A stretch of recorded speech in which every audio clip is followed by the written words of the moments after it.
deep to left. It is gone! 3-run home run, Kyle Kubat. Fly ball to left, Sweeney hit well, and Charlie Capsella, what a play! Here's a line drive out to center field. It's a grand slam! Going back is Shaw. He is going to get there. What a catch! And he's going to hop over the fence while doing it. What a coming home. It's Morales to throw. On a double hop! Is it in time? It is in time! Here's a rocket. Deep left field. Does this have a chance to go? It is on! Go ahead, homer. Tyler Wilkins on the first pitch. Play called for a back on the 14th, and there's number 100. Stephen Devaney with a line drive to left. He's 2 for 2.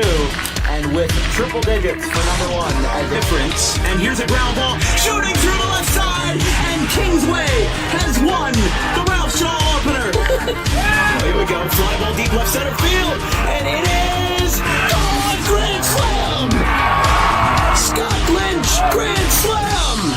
Is the man of the hour. There's a ground ball that's going to go into center field. It's going to be picked up, and it's going to be booted. Here comes the runner to the plate, and Pittman has won it in extras. Walk-off single, Jude Engstrom. Bases loaded. 2 outs. Just like they drew it up in Hollywood. Caladros, the 3-2. Swinging on us! And the Audubon Green Wave have upset the Kingsway Dragons in the Ralph Shaw Classic.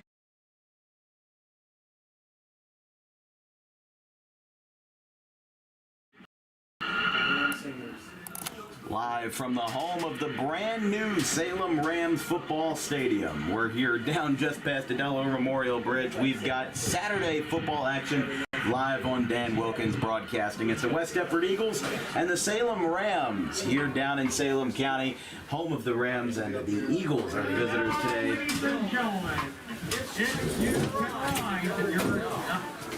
And we are going to take a pause for our national anthem. Relax. The teams are not out on the field yet. You know we don't do the national anthem until the teams get on the field. So relax yourself. Wait, just wait. I got you.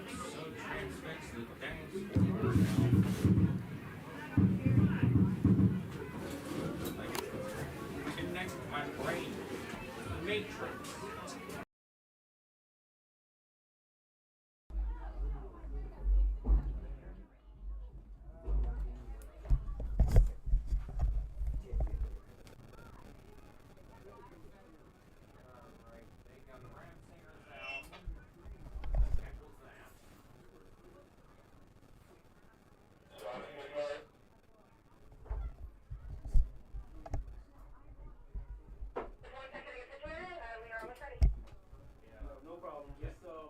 I'll let you know.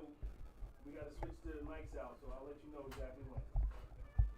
No problem. I want to turn ours on.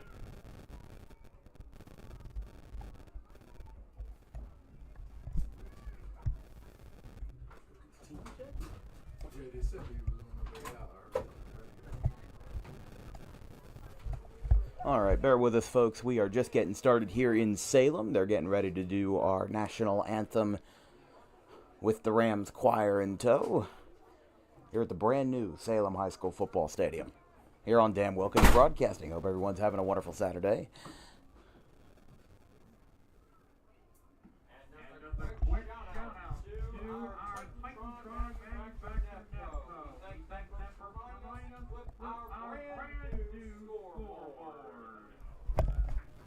That should be noted because that is a beauty out there on the far sideline. The Salem Rams' new scoreboard. Of course, they played at Walnut Street Field for the longest time. And now we're going to play.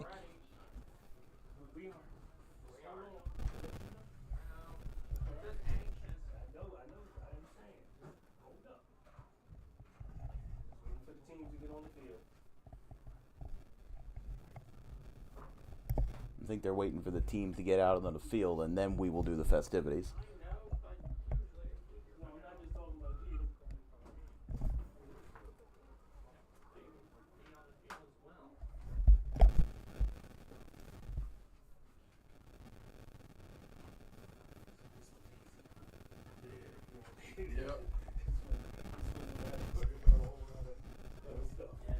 Not like the old TV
Roberts. Go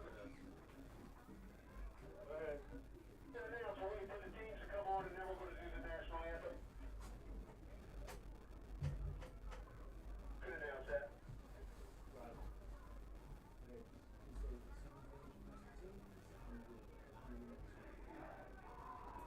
And now, introducing your visiting team, the West Deptford Eagles.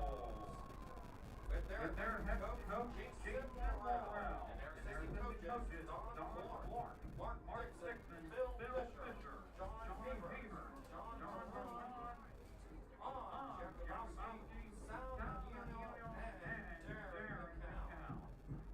Alongside Neil Owens, Tyler Yates, and Ryan Bagley.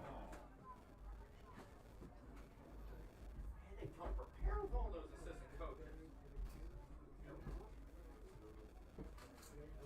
They're just as technical as some Mercedes-Benz technician. Hey, Heidi. Dad, did you see Bundy yet? He was looking for you? No. And now, it's time for a coin toss.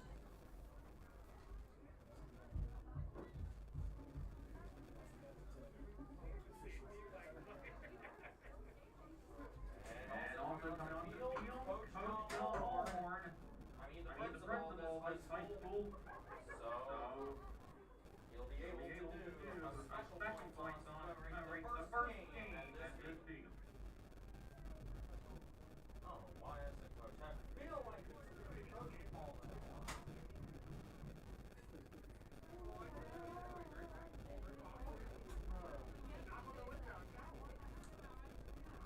Yeah.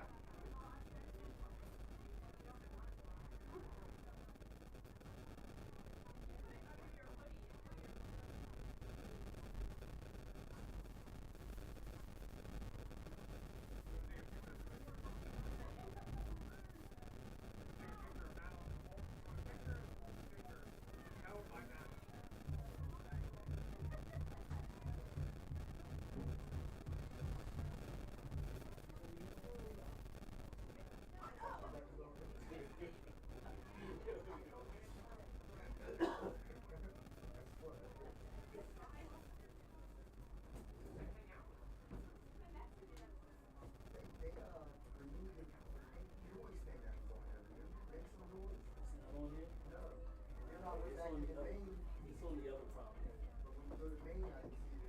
So what's the ref see? What's the ref say?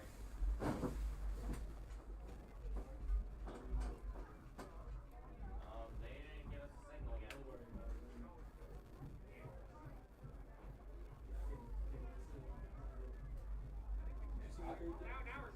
West Deptford's receiving the ball. I don't know who won or lost the toss. But I know West Deptford will start getting by receiving it first. You're going to stay right there.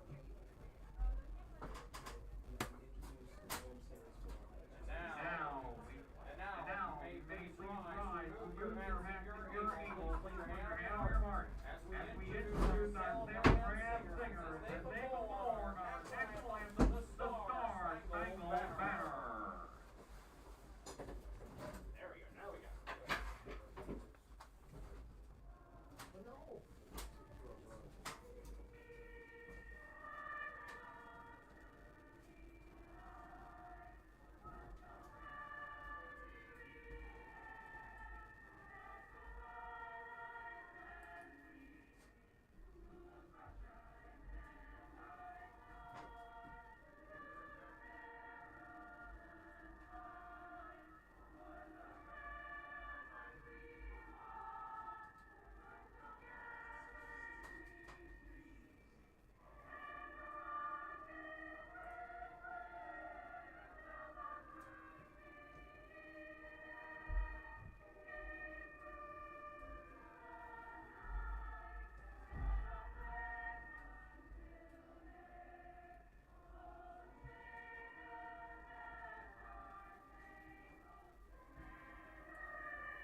All right, folks. Well, we had a bit of an awkward start to this one, but we are about to play some West Jersey Football League action here between the West Deptford Eagles and the Salem Rams. My producer to my left, who doesn't want to be on camera, Brian Tortella, he's here with us today with our graphics crew, Gavin Van Rell and Caleb Lane, and our social media coordinator, Anthony DePalma. This is a huge day for Salem. You might recognize the brand new scenery behind me. This looks just like our Cherry Hill West press box from up north, but you know, this is an important day for Salem. They've been playing at Walnut Street Field just down the road from here for 20, 30 years. And this is their first ever game at the brand new Salem Stadium, where they will spend their next seasons covering Salem Rams high school football. And even though both teams today are under 500, West Deptford 2-5 this year, Salem 1-6, picking up their first win at here at versus the Paulsboro Red Raiders last Saturday in their last game at the Walnut Street Field. Today, they start a new era, closing the Walnut Street era and now moving further down to the Salem High School for their brand new stadium. They've got a wonderful scoreboard. I really haven't seen anything like it before. It is some electric facilities. It is some wonderful facilities, and Salem is going to kick this one off. West Deptford to receive.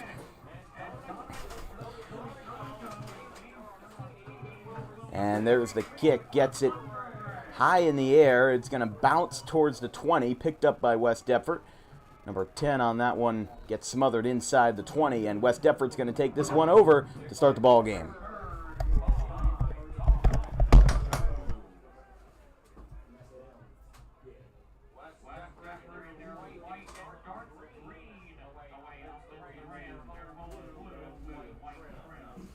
As we said this year, Salem 1-6 this year. After being a South Jersey Group 1 powerhouse in 2022, unfortunately a lot of extenuating circumstances have made this season not as productive, but they've still got 2 more games to prove it.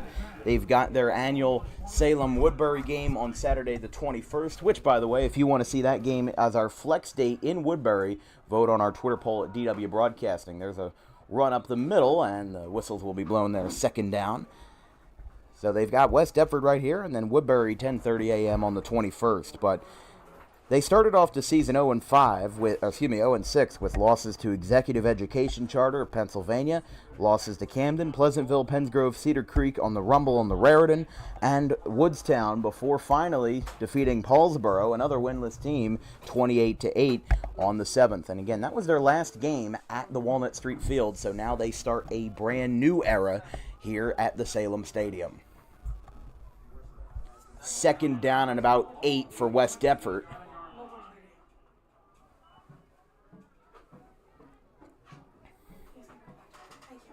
It's the third rainy weekend in a row, and especially on a grass field like this.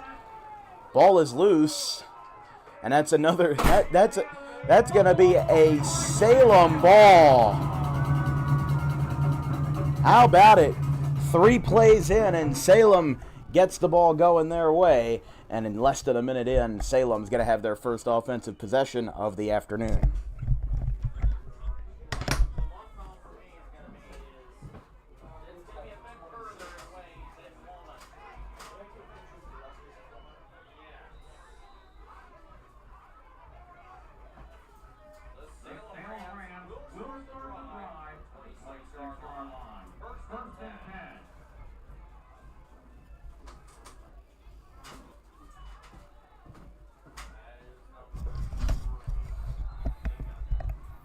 Handoff up the middle. And that's going to be taken in by Davion Jackson. Going to be second down for the Rams. Of course, last night I was on the public address for the Haddon Heights Audubon game as they celebrated their senior night. Their main guy, Kevin Quirk, couldn't make it, so RAD called us up and they said, you know, can you do some PA work for us? And I obliged happily. Now, Haddon Heights did win that game 41-3. There were a lot of blowouts all over South Jersey last night. Woodstown beat Haddonfield 48-16. I'm sorry, yeah, Haddonfield beat Woodstown. I had that one mixed up. Here comes a run to the near sideline by Jackson. And he's going to get a couple more yards out of that one.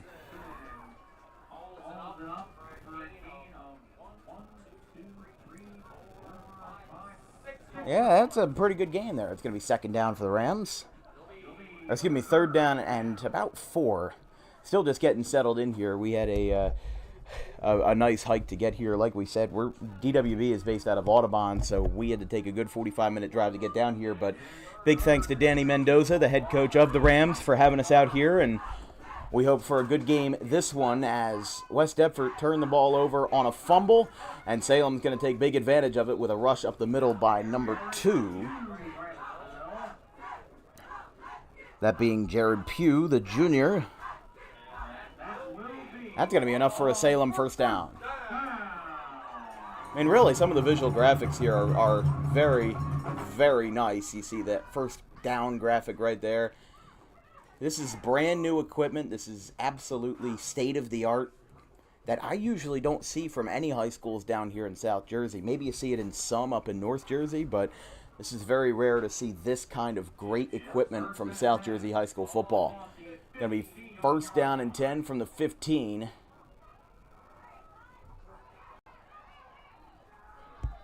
Handoff to Kamal Chatham.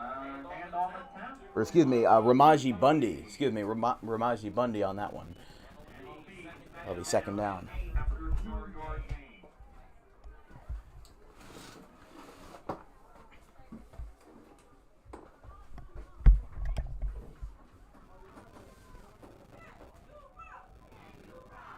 Salem moving the ball slowly but surely here as they get their first offensive drive in. Just about 3 minutes in to the first quarter here in Salem at the brand new Salem Stadium.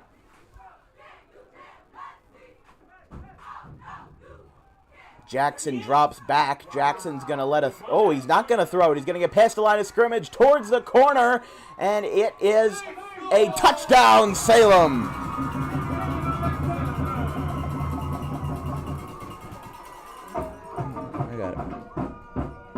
Salem gets on the board just 3 minutes into this one.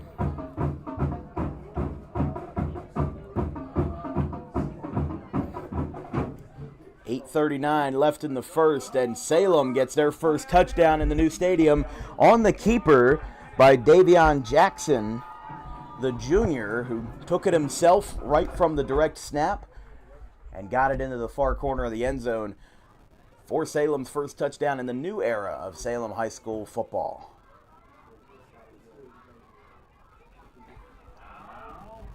Jackson's going to take it himself from the direct snap. He got the touchdown, and he gets the two-pointer. It'll be 8-0 in favor of the Rams. 8:39 left in the first as the Rams get on the board early. We'll be right back after this.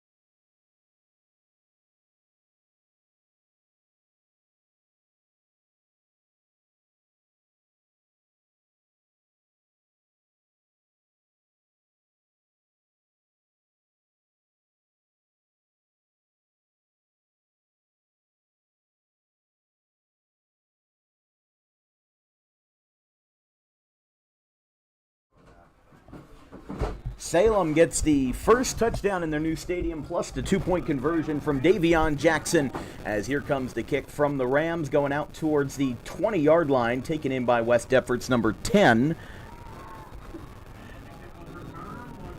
And tackled on the far sideline, that being Dominic Doe, the 5'9" kick returner for the Eagles, and they'll take this one over in their own territory for their second offensive drive. Remember, they only had a couple of plays in their first drive before handing the ball over to Salem on that fumble, so they didn't really get too far. So West Deptford, with everybody that they have in tow, is going to try to rebound from that and get back on the board here early in the first.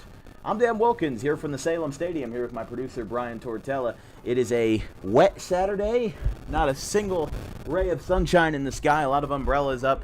We're up here in the sanctuary of the press box, if you will, but it is a wonderful Saturday for some football, even if I am a little bit chilly after all of that. 8:34 left in the first. West Deptford's going to start this one from their own 30. And that's not going to end well. That's going to be a flag.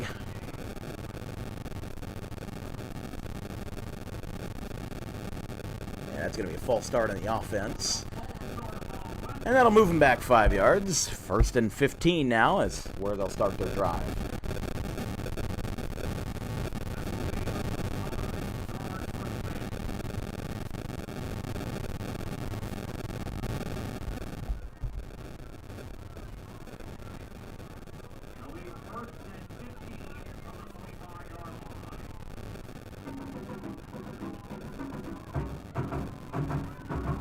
West Deptford led by head coach Jason Morrell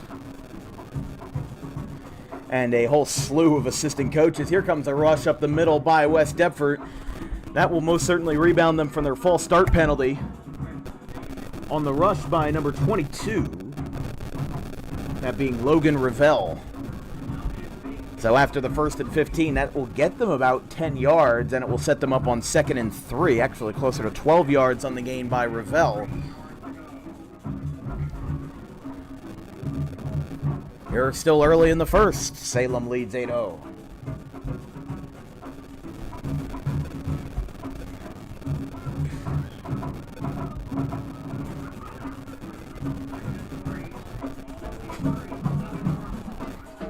From the 37. And there's another flag on the play.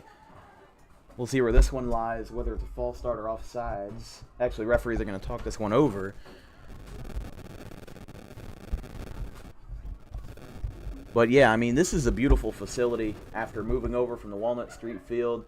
You know, Brian, you were at the last game at Walnut Street Field last week. Now you're back down here for the first game at the brand new stadium.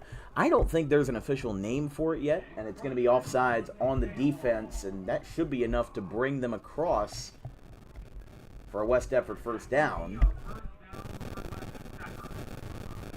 So they'll move it across, and the offsides is enough for a new set of downs and to move the chains. And West Deptford, again, moving slowly but surely deeper back across from their own territory at their own 42 is where they'll set up shop.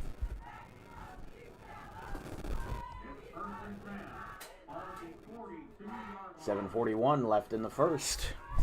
Couple of men in motion. Behind the QB, Brady Cobb. Cobb with a handoff to the left side for James Lorman. Over towards the far sideline, but he gets down inbounds, and the clock will continue to run. But yeah, I mean, I think I've seen a couple of schools with these kind of electronic scoreboards, but I just don't see that many. You know, even in some places with really, really good state-of-the-art facilities, I would say, Brian, I don't know if you want to give any nominees, but a lot of the larger schools have really good facilities. Millville just opened their brand new turf field. Wheaton Field, Bishop Eustace just got their brand new AstroTurf field. But none of them had scoreboards that big. Cobb with a handoff up the middle. That will get them a couple of yards again, and it'll be 3rd and mid-range for the Eagles.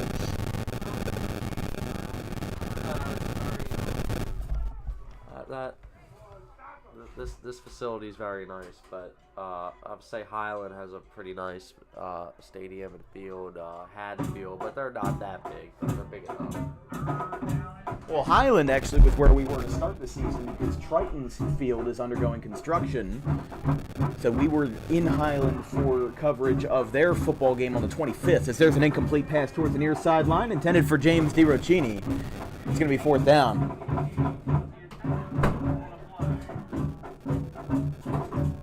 So it looks like West Deptford's going to give it up here and bring out the special teams unit from 4th and 6. They got decently far, too, up to their own 46, but just couldn't get that across to 50. And that's really what you need. You're already down by 1 score halfway through the 1st quarter. And now we've got a situation where West Deptford is just going to have to really step it up on defense. But Salem's got multiple reasons to win, not to mention the fact that they're trying to rebound from their early season woes. And also, this is the first game in their new stadium. They want to win on their home turf for the first time. They want to be 1-0 at that brand new Salem Stadium. Corey Ratcliffe up to punt. That is high in the air. It's going to land at the 30. It will take a roll and a tumble inside the 20, and that's where Salem will set up shop.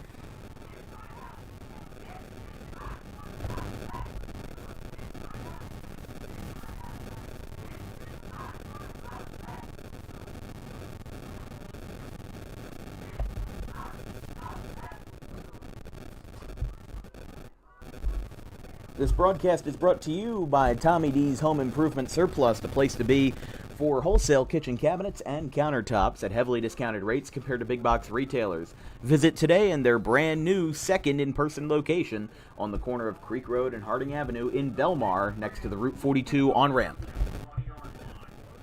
From their own 20, Salem will set this one up. Taking it up the middle, Jackson. He's maybe going to get a yard or two out of that one. What's really interesting about this Salem team I'm seeing so far is that these guys are really working with... They're not really passing the ball much. West Deptford is a little bit more, but these contrasting styles can really make a great ball game. If Salem can be efficient on the ground game and West Deptford can be efficient in the passing game, maybe at the halftime break, maybe a little bit of those elements are going to switch over a little bit. And if Salem is leading, don't be surprised if West Deptford keeps the ball on the ground more in the second half. I mean, obviously too early to tell the direction of where this game is going to go, considering the similar records of these teams. And getting that nice drive through the middle. We'll see where they set that one up for Jared Pugh. And that'll be a Salem first down. That was just enough to get him across, and they're going to set this one up from the 32 for a first down for the Rams. But Salem, from what I've seen this year, and I don't know if the same was true last year, Brian, because you were reporting on the Paulsboro games when they played Salem. They were two powerhouses last year. This year, the story is a little bit different. But I don't know if Salem was this efficient on the ground last year or if they had a completely different setup.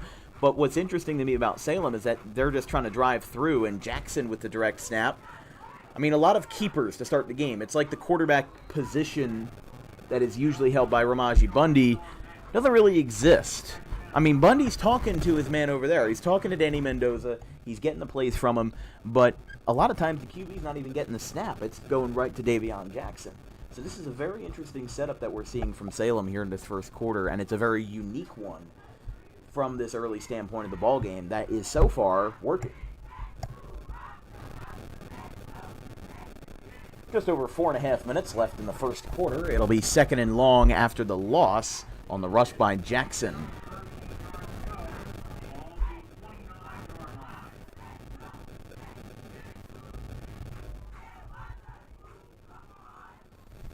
Direct snap to Jackson. He's going to drive through, get within 10 yards to the first down marker, and it'll be third down at about 8. Don't forget, folks, we have a poll up on our Twitter page at DW Broadcasting that lets our viewers and our fans decide where we will be on Friday, October the 20th and Saturday, October 21st. There's 4 options for each. Make sure you give a vote for each to decide where our broadcast should be on the 20th and 21st of October to close out the regular season. It's going to be a good one, I'll tell you that much. We've got for the 20th, your options would be Seneca, Northern Burlington, Camden, Eastside, and Delran, Clayton and Cumberland, and Pennsville, Pittman. Pennsville, Pittman currently leading the way with 67.6% of the vote, almost 2/3. That's going to be a tipped and incomplete pass over to the left side. But we actually do have a good amount of votes. 34 people have voted in our 20th poll. 39 have voted in our 21st poll, so add your name to the list. Right now, for the Friday poll, as we said, Seneca, Northern Burlington has almost 6%. Camden Eastside and Delran was leading as of last night, but this morning, Pennsville Pittman retook the lead at 67.6%. They really want us to do that one. And then Clayton and Cumberland, unfortunately, does not have any votes. It's going to be 4th and 6. Salem is going to punt this one away. It'll be sent by number 58, Ethan Young, the sophomore O-lineman. Gets that one up on a liner. It's going to hug the sideline, and it will go out of play at West Deptford's own 39. And that's where they'll set up with 3:15 left in the first quarter. For our Saturday poll, again, 39 votes on that one. Salem and Woodbury currently leads with 43.6%. That game would be in Woodbury with Anthony Reagan, not here in Salem, although this is a wonderful facility. I wouldn't mind being here back-to-back, but Gateway and Lower Cape May is 5.1%. Audubon and Paulsboro has 38.5%, and Wildwood Riverside has 12.8%. So if you want to change that, if you want your team getting coverage for 2 weeks here on the 20th of October and the 21st, make sure you send us a vote on our Twitter page, DW Broadcasting. That poll is live for 10 more hours. As here's a rush up the middle by West Deptford, getting some good momentum, and that should be enough for a first down across the 50 onto the opposing 44. And just one play is enough for a West Deptford first down. 3:07 and counting here in the first.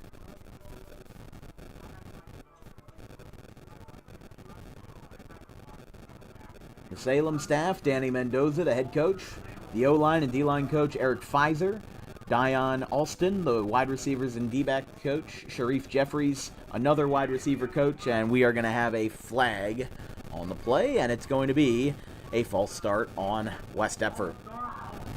A lot of false starts and offsides to start the ball game. You know, as my great producer Vincent Fogt, he tells me a lot. He can't be here today as he is on a cruise to Bermuda, not sitting here in the gloomy South Jersey rainy weather, as we've had rain for 3 weekends in a row. But you know, it's been he's been a great asset to us this year. But one of the things that he tells me, and he tells our viewers on almost every broadcast, he tells us first quarter jitters. They happen a lot. They're still trying to figure out everything that they need to do. And look at this big sack being rolled to the ground like a rag doll. Number 22, Logan Revelle, and the sack by the Salem defense gets them in a lot of trouble.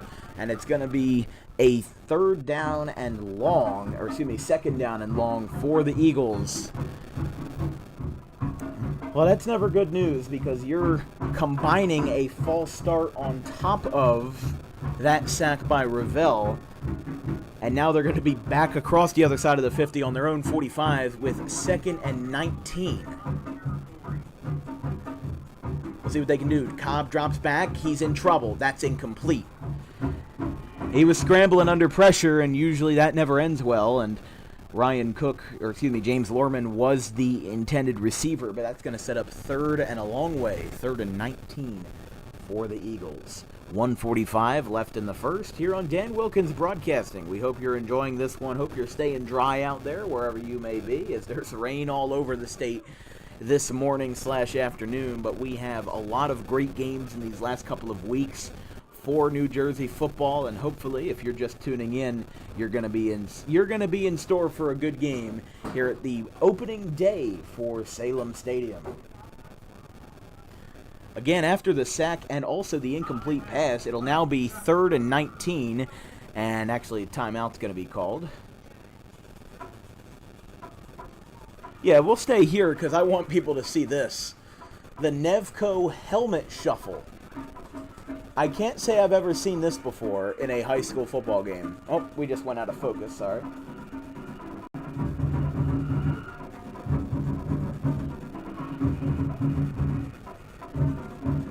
I don't know which one it would be. I think 2. I lost track. It was 2. So 2 was the Nevco helmet shuffle. That's actually really cool. That is really interesting. But again, with all these modern technologies that exist at high school campuses, you have to get really creative to be a step above. And that was a great job by the Nevco crew and by Salem High School for investing that much into it and really transforming what was known as an old deadbeat field into now a state-of-the-art facility. Still on grass, which I like. I like grass fields. I don't think that there should be that many turf fields out there just because of the player safety issue. Not just because it looks nice, but Cobb's going to line a pass, and that will go straight into the ground for 4th down. Not sure who that was intended for, but he tried to get it up the middle. And it looks like West Deptford will once again bring out the special teams. A lot of punting here in the first quarter. Salem had that early touchdown 3 minutes into the ball game, and then after that it has been a lot of lulls in this one with a lot of punts back and forth. That one fumble that put Salem in a good position. They rebounded from that. They got into the end zone, again, just about 3.5 minutes into the ball game. And now it's been pretty radio silence for the last couple of minutes, at least as we're about 90 seconds left in the first quarter here from Salem Stadium. Ratcliffe will find a way. It's to be sent away by the captain, Corey Radcliffe. Gets a good ball on that one, gets it out towards the 20. It's going to take a very good backspin. And it'll eventually be taken in by West Deptford's James DiRocchini. And Salem's not going to have that great field position either. So, but this is one of those defensive battles where you punt the ball away, you put the other team in a bad position, and then they have to punt it away, and you get a little bit of a better position. So if West Deptford can stop Salem in this drive, at least to close out the quarter, that would be something that they're going to have to build off of going into the second quarter where, hey, we need to move the ball a little bit quicker because what we're doing is not getting enough first downs. It's not moving the ball across the field well. I don't think that, just personally, I don't think Salem would have scored that touchdown if they didn't get that ball back on the fumble. I just think that this would have been a 0-0 game, but there's just been a lot of punting. There's been a lot of going back and forth. But remember, these two teams are known for their good defense. The score when these two played last year, 6-0 West Deptford. Handoff up the middle. And that won't go too far for Salem. But I've said before, West Deptford has tried to pass, hasn't worked all that well, and now things are going to be a little bit different. If Salem can get on top of the passing game, which they don't seem to have right now, they don't really seem to be wanting to pass the ball really that much. That's the thing. I think if Salem wants to extend their lead, they've got to at least shy away from the run a little bit. You can't run on every single play and win every single game. That's just not going to happen. They need to be a little bit more comfortable with getting the ball in the air because that's how you get yards quicker. That's how you get a bulk of yards in a greater amount of time. Jackson gets a run up the middle. Speaking of bulk of yards, he is wide open at the 40. He crosses the 50. He gets away from West Deptford's number 1, and that is going to be a huge gain. I guess I'll have to eat my words on that one after he got around Quajan Land. And going from their own 20 all the way to the opposing 40, a 60-plus yard rush will set it up from the opposite 39 for the Rams. They've got 29.2 left on the clock here in the first. This has been a good start for Salem.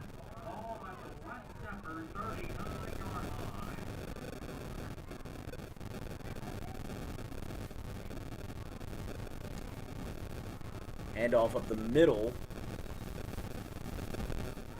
Carried by Jared Pugh. That might be the last play of the quarter. They've got about 15 seconds left, and we'll see what the play call is here, see if they can get one more play in. They've got 10 seconds now. Yeah, they'll call them off, and that's going to end the first quarter. 8-0 Salem leads after 1.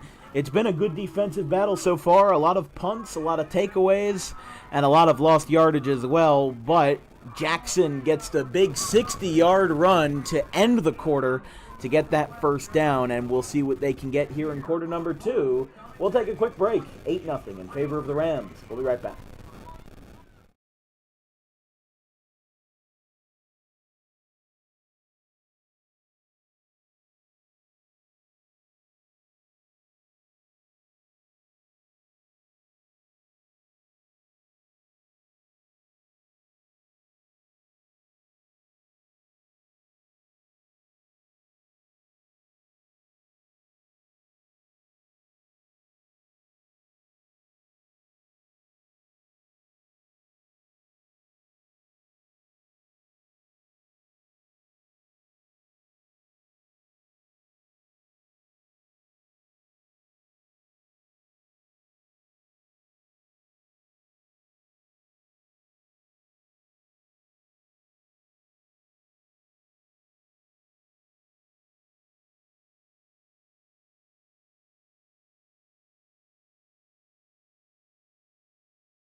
At the end of the first, West Deptford trails Salem 8-0 here on Dan Wilkins Broadcasting. You're watching coverage of the West Jersey Football League here on DWB. If you have any questions or comments about today's broadcast, drop me a line at thedanwilkinsshow@gmail.com or follow us on social media. All of our social media platforms are listed in the description of this video. Give us a follow, like, retweet, or whatever your heart's desire. They're finally going to pass Jackson up the middle. It's incomplete. got some tough coverage up the middle and ends up being a tough love kind of play. Ticked away by Zach Google. And it's going to be third down at about 6. It's going to be from the 35.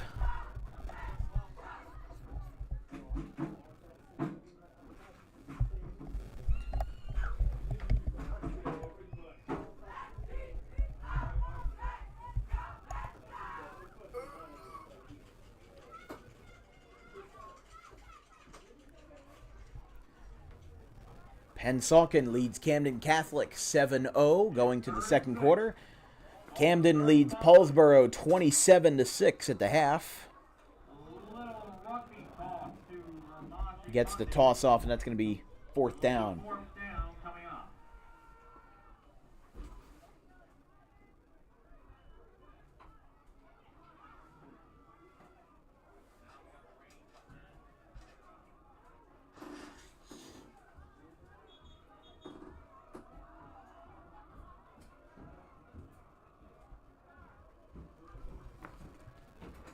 With about 11:25 left in the half, 8-0 in favor of Salem here on Dan Wilkins Broadcasting. Looks like they're going to go for it. I don't see the special teams unit out there.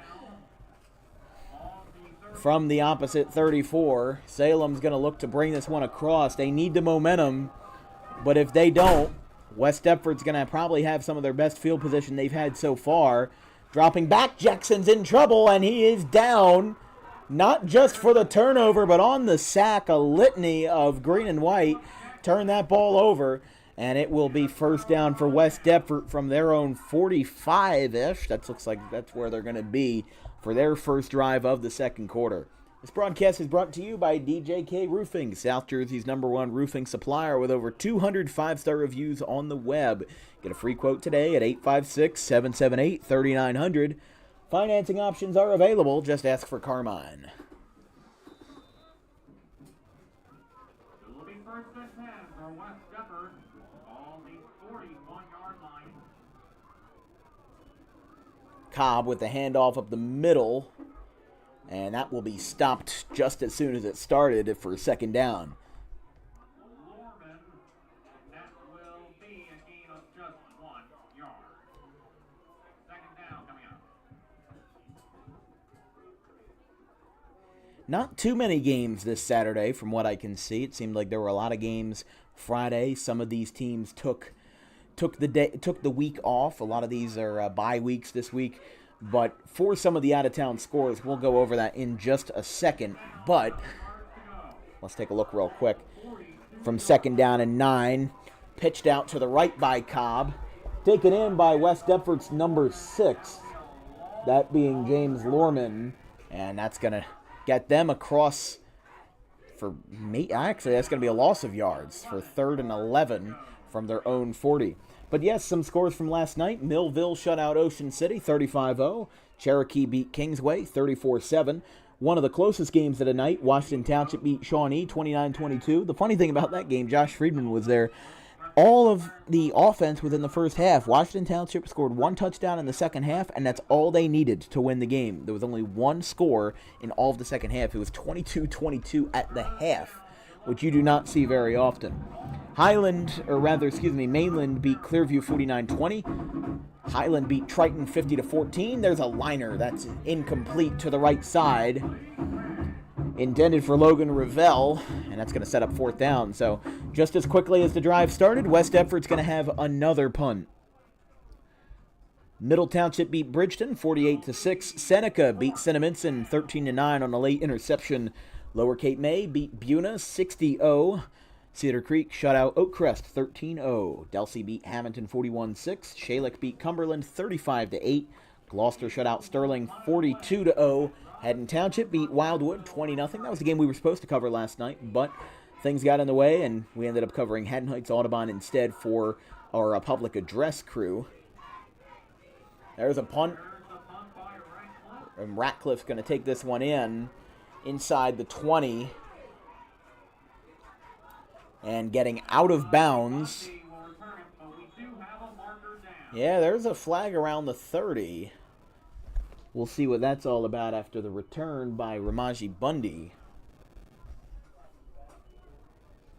That could be like a block in the back, some sort. I don't know exactly, but let's take a gander here.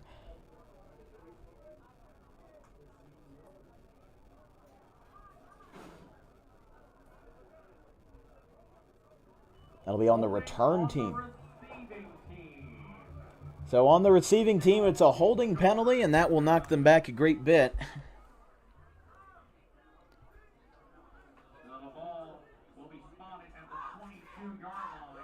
Yeah, after that penalty, it's going to be at the 22 where Salem will set up shop.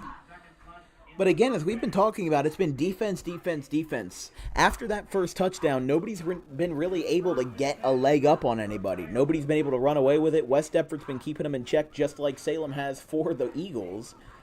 There's a big hit. That's going to keep them in bounds, and that's actually going to be a loss of yards after the run by Pugh.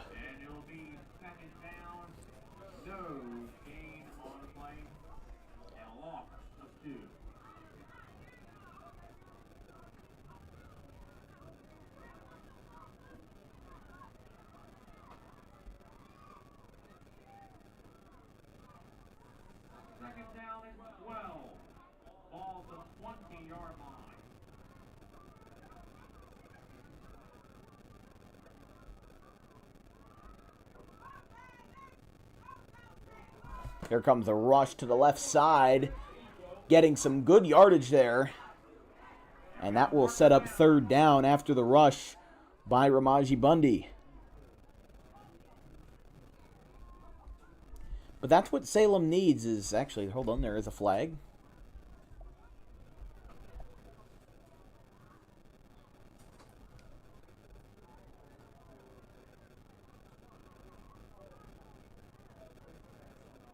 Face mask on Salem. That is going to hurt. Wow. You could see some of Salem's coaches absolutely not happy there. From where I'm sitting, we have some rain that's fogging up the windows, so I can't exactly see where that face mask was. We weren't told what player that was, but that's never good because after that good run, you know, what they say sometimes is with great yardage comes great chance of a flag on the play. We see it a lot of times when there's kick return touchdowns or punt return touchdowns. Usually there's a little bit of fibbing going on. There's a block in the back or holding. There's usually something that holds that play up and brings it back. More often than not, those big plays don't really get too far. You have to get lucky if you don't get a flag on the play.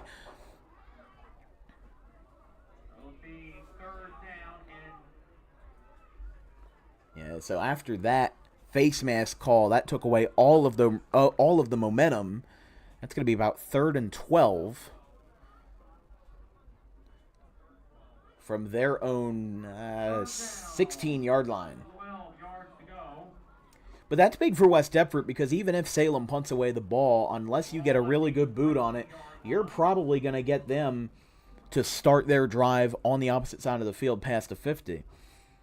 And even if not, probably within the 40.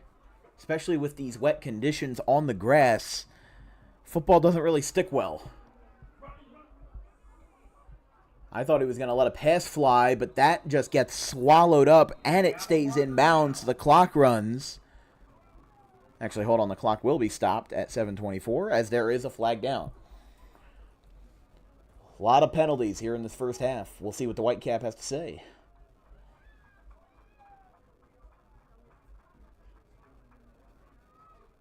Holding on the offense. Wow. Penalties declined.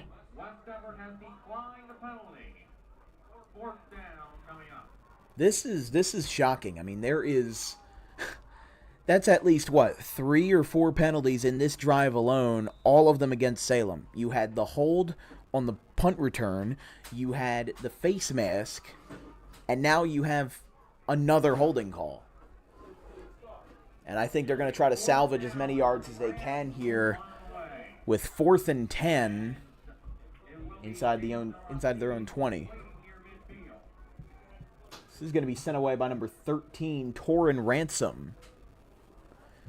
Oh, he gets a slow snap, and that's not going to go anywhere. It's going to go on the sideline at the 26. And as we were talking about, West Deptford is going to take advantage of those penalties and have excellent field position here in the second quarter. About 6:52 left in the half. It's 8-0 Rams over the West Deptford Eagles. Brian, your thoughts so far? It's been a very defensive game. Great defense on both sides. Salem got lucky with the fumble at the beginning, but besides that, it really would be a 0-0 game. But it's a close game. I expect it to be a lot of running still, no matter who's down the rating game. And I'm interested to see if West Deptford can get on the board here. Well, I think this is going to be their best shot yet. They've got the best field position of anybody. Handoff to the left side for Lorman. He's going to get a first down on the first play of the drive. He gets it inside the 20, and it'll go to the red zone. A big play for the Eagles as they really want to get on the board before the end of the half.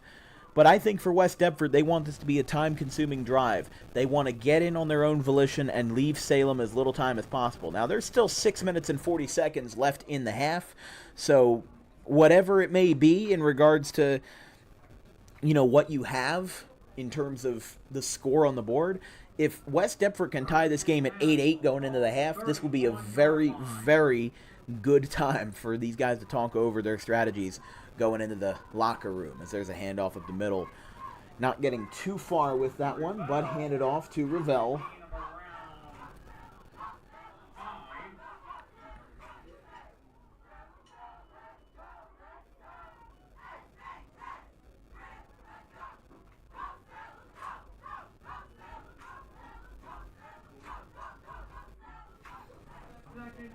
The Rams in trouble here, under 6 minutes left in the half. 2nd and 6 from their opposing 14. Handoff to Lorman towards the far sideline. He's going to break free, and it's going to be a West Deptford touchdown.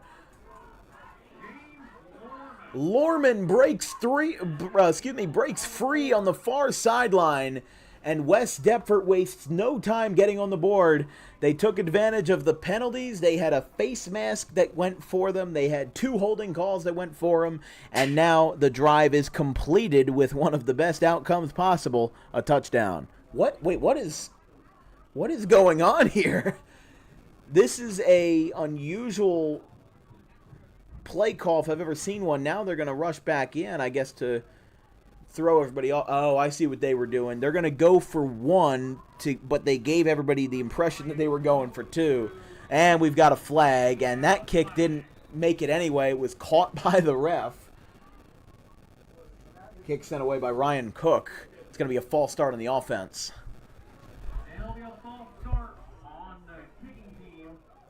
I don't know if they're still going to go for the PAT even with that penalty against them. That was just really weird. That reminds me of that Pat McAfee had a couple of those plays when he was in Indianapolis. Of course, speaking of the Colts, Jonathan Taylor, alumni of Salem High School, class of 2017. That kick is up away, and it is good. So even after the false start penalty, West Deptford gets the PAT. I'm surprised they didn't go for 2 to try to level the score, but that 1 point can make all the difference by the time we get to the end of this one. It's 8-7 in favor of the Rams here on Dan Wilkins Broadcasting. We'll be right back after this.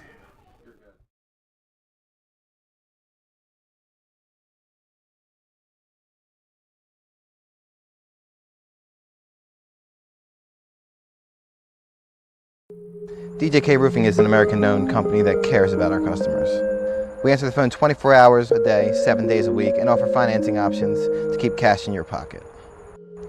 Even in our busiest times, estimates happen within 24 hours if needed. Most jobs can be completed in 1 day. Our measurement techniques ensure accuracy, so there are no extra waste materials when we replace your roof. We treat our home like it's yours. From the biggest to the smallest jobs, the owner will be on site to oversee the operation. Our employees are not permitted to smoke on jobs, and cleanup is so good that it might be cleaner than when we arrived. For all your roofing needs, call DJK Roofing now.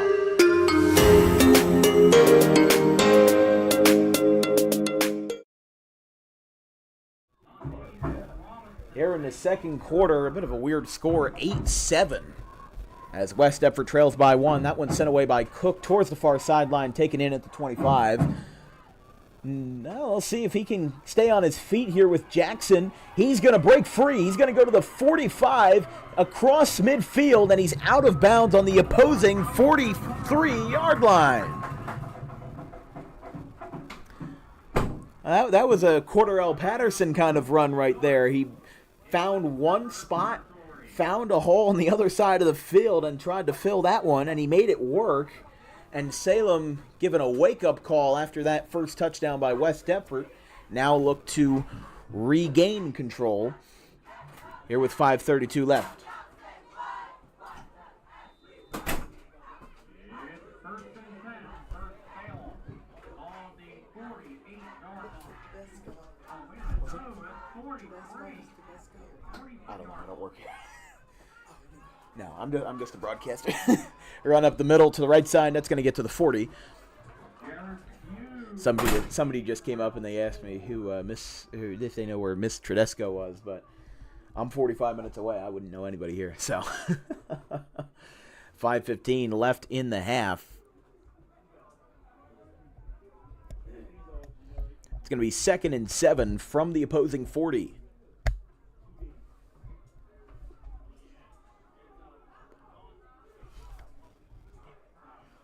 Less than 5 minutes now in the half.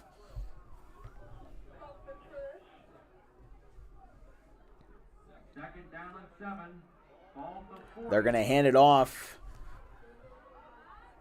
up the middle to the 35. I don't know where that's going to stand in terms of yardage, but Ramaji Bundy got the handoff from Pugh. I think it's going to be short. Yeah, it's going to be 3rd and about 2. A great crowd on hand here in Salem. This is their homecoming game. They are going to announce the homecoming winners at halftime. Now, if we go to Audubon Paulsboro next weekend, Brian, since you are a student in Paulsboro, I was told that the homecoming dance is Saturday night after the football game. So I don't know how that's going to work. Are they going to announce the winners before the dance? I don't know, but there's the handoff up the middle, and that might be enough on the 3rd and short. On the rush by the Rams.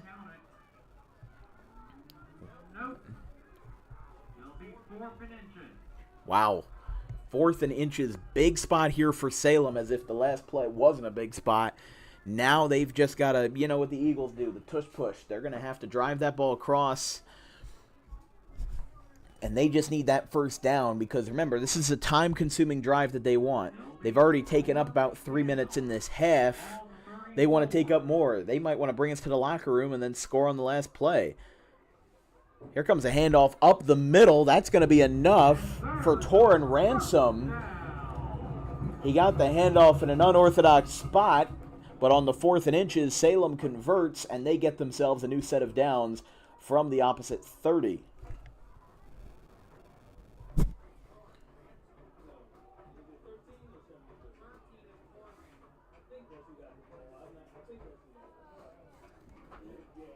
Of course, don't forget we have the Garden State Pet Center halftime show, followed by 24 or more minutes of West Jersey Football League action. Here with Brian Tortella, I'm Dan Wilkins from Salem Stadium. Handoff to the right side for Pugh, and he is going to get taken down by a swarm of green and white for a loss of about 5. Leading that charge was Lorman, along with number 50, Chris Dunn.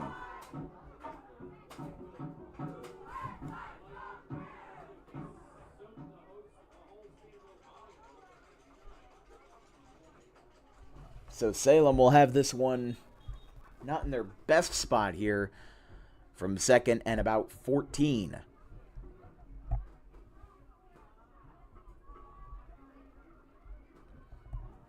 This broadcast is brought to you by the Garden State Pet Center, the place to be for all things pet related, from the healthiest product choices available to food, toys, cages, accessories, and more. Visit today in person on the 200 block of Whitehorse Pike in Audubon, 7 days a week, or visit online anytime at exoticpetsnj.com.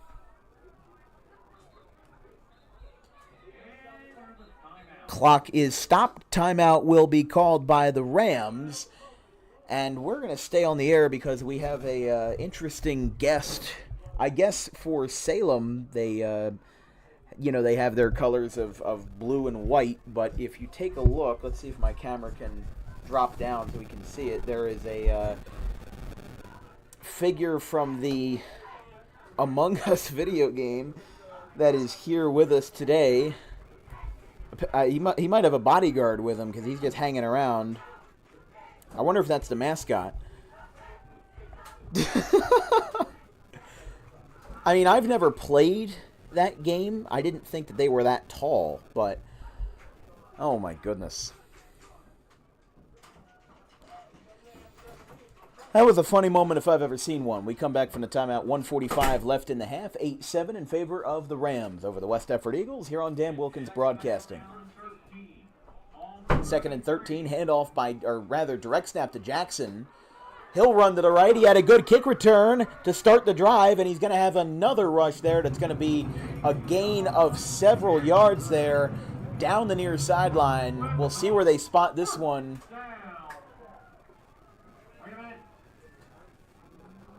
Now it's going to be short. It's going to be second and about maybe 1 or 2. Third down, sorry. See, we went from first down to second down to third down, but we will see if Salem can push their way across again because they did it earlier in the drive. Ended up working before, and now they're going to have another opportunity with 1 minute and 37 seconds left in the half. As we said, time-consuming drive. That is what matters here. Salem is winding down the clock and making sure that these guys don't have an opportunity to drive the ball back into the end zone because they already scored. They already scored in this quarter. Now they got to see what they can do with their time management to end this quarter. That's going to be enough to get a first down. And he actually made sure that he stayed in bounds there on the rush by the captain number 1, Ramaji Bundy. But he made sure he stayed in bounds so that the clock didn't stop entirely.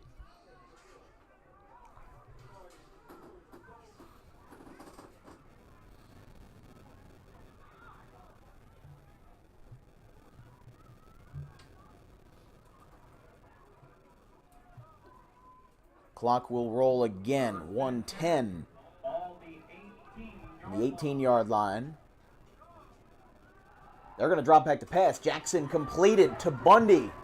He gets taken down by double trouble, including number 21 on the Eagles defense, Caleb Jackson, and also Quajan Land. Timeout will be called by Salem. 53.1 seconds left in the half.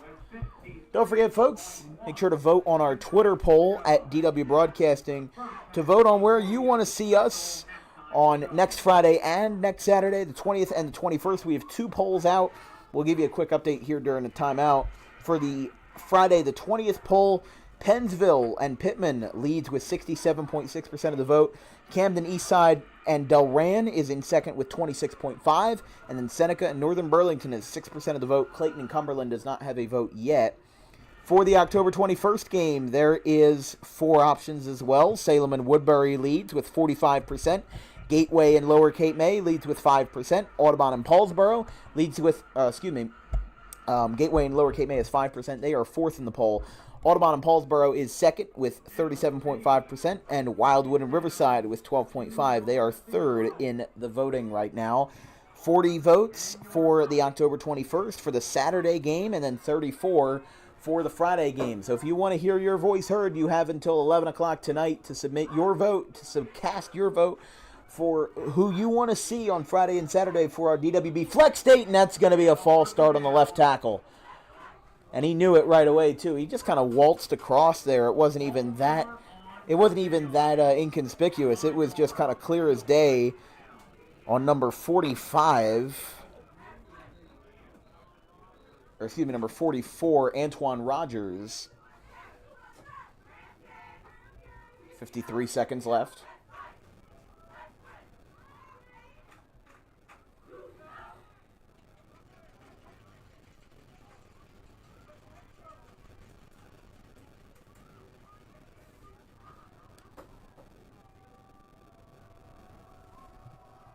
Going to be 2nd and 6.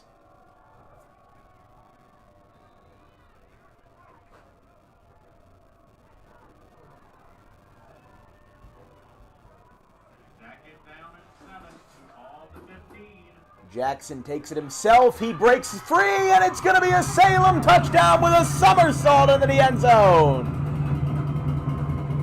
45 seconds left in the half, and Salem will extend their lead from 8-7 to 15-7. Or excuse me, 14-7. It could be 15 or 16, depending on what they do here, but that is exactly what Salem wanted. They got it to perfection there. They got it to the point where they had all the time in the world. They started the drive with 5 minutes left in the half. They were able to wind that clock down, and with 46.9 left, they get back in front. They're going to try for 2, but it's not going to be that successful. It's not going to be successful at all.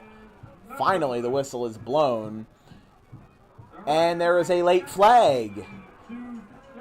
I think that that's going to be a personal foul on West Deptford. That was a late flag, and I think I know what it was. I think it was against West Deptford for a personal foul, unsportsmanlike. I might be wrong on that, but that's what it looked like for me. From Quahan Land. He kind of made a signal of like our ball, and maybe he said something in the ref's earshot. Yeah, that's going to be... It's going to be an unsportsmanlike call on West Deptford, and actually the Whitecap will talk this one over with the head coach, Murrell. I assume the penalty will be applied on the kickoff, but that makes it very interesting as it's going to be 46.9 on the clock. 14-7 in favor of the Rams. It's been a good one. A back-and-forth ball game. Rams with their second touchdown of the half. They got one 3 minutes into the first quarter and also got one right at the end of the first half. Got to say, they've been scoring at the bookends. West Deptford's been filling in the gaps, and we'll see what they can have here in the second half. And, of course, after that, we'll take a quick break. We'll have our Garden State Pet Center halftime show. And, of course, more bonus content here on DWB. Our next broadcast of any sport will be Monday, October 16th, with the Haddon Township Hawks and the Audubon Green Wave as they square off in Colonial Conference Boys Soccer. There comes a kick that's going to go out of bounds. Takes an unfortunate bounce. So I guess that kind of evens out the penalties. You had the unsportsmanlike call, now you have a kicking out of bounds penalty. So that will change things up just a little bit here with 46.9 still on the clock. Clock didn't start running because nobody actually touched the ball, so. As a reminder, please stay tuned for our special homecoming halftime show right after this quarter.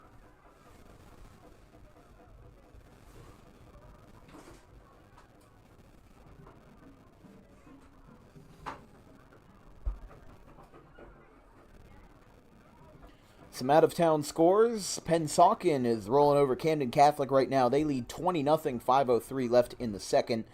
Also, along with that, we've got a couple more scores going on. Not too many going on though. This has been a quiet Saturday.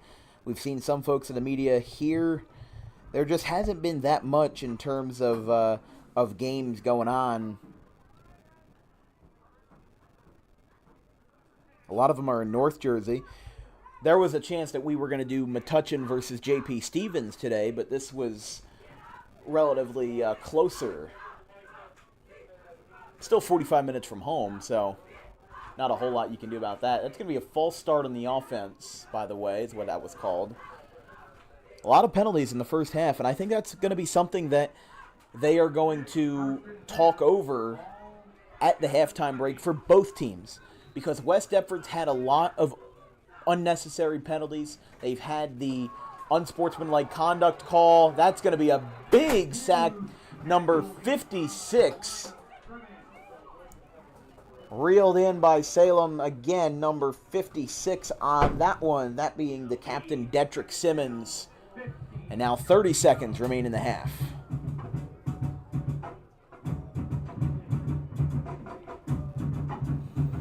Some media folks here today, Al Muskowitz over here, and of course my producer Brian Tortella, also a wonderful member of the South Jersey Media.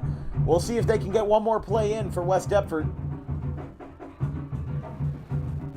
They're going to break free with Lorman, who scored the first touchdown of the game. That's going to be 2 seconds. They're going to, wow, they got the clock off in time. 0.9. It will be a first down. Now the clock will run.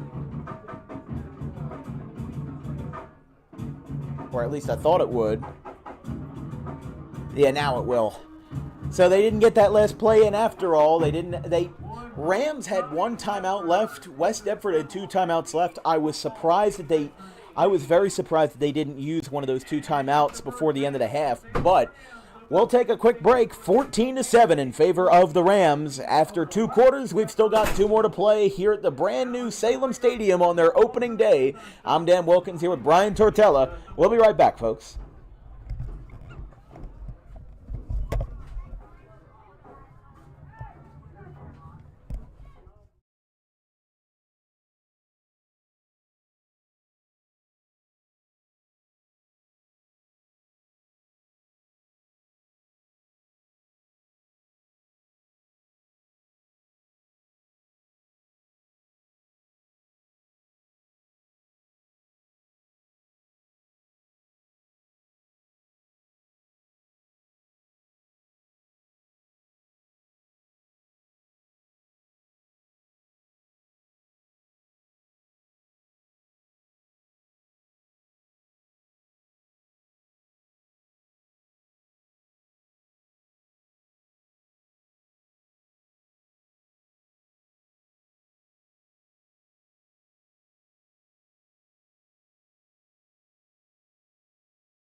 DJK Roofing is an American-known company that cares about our customers. We answer the phone 24 hours a day, 7 days a week, and offer financing options to keep cash in your pocket. Even in our busiest times, estimates happen within 24 hours if needed. Most jobs can be completed in 1 day. Our measurement techniques ensure accuracy, so there are no extra waste materials when we replace your roof. We treat our home like it's yours. From the biggest to the smallest jobs, the owner will be on site to oversee the operation. Our employees are not permitted to smoke on jobs, and cleanup is so good that it might be cleaner than when we arrive. For all your roofing needs, call DJK Roofing now.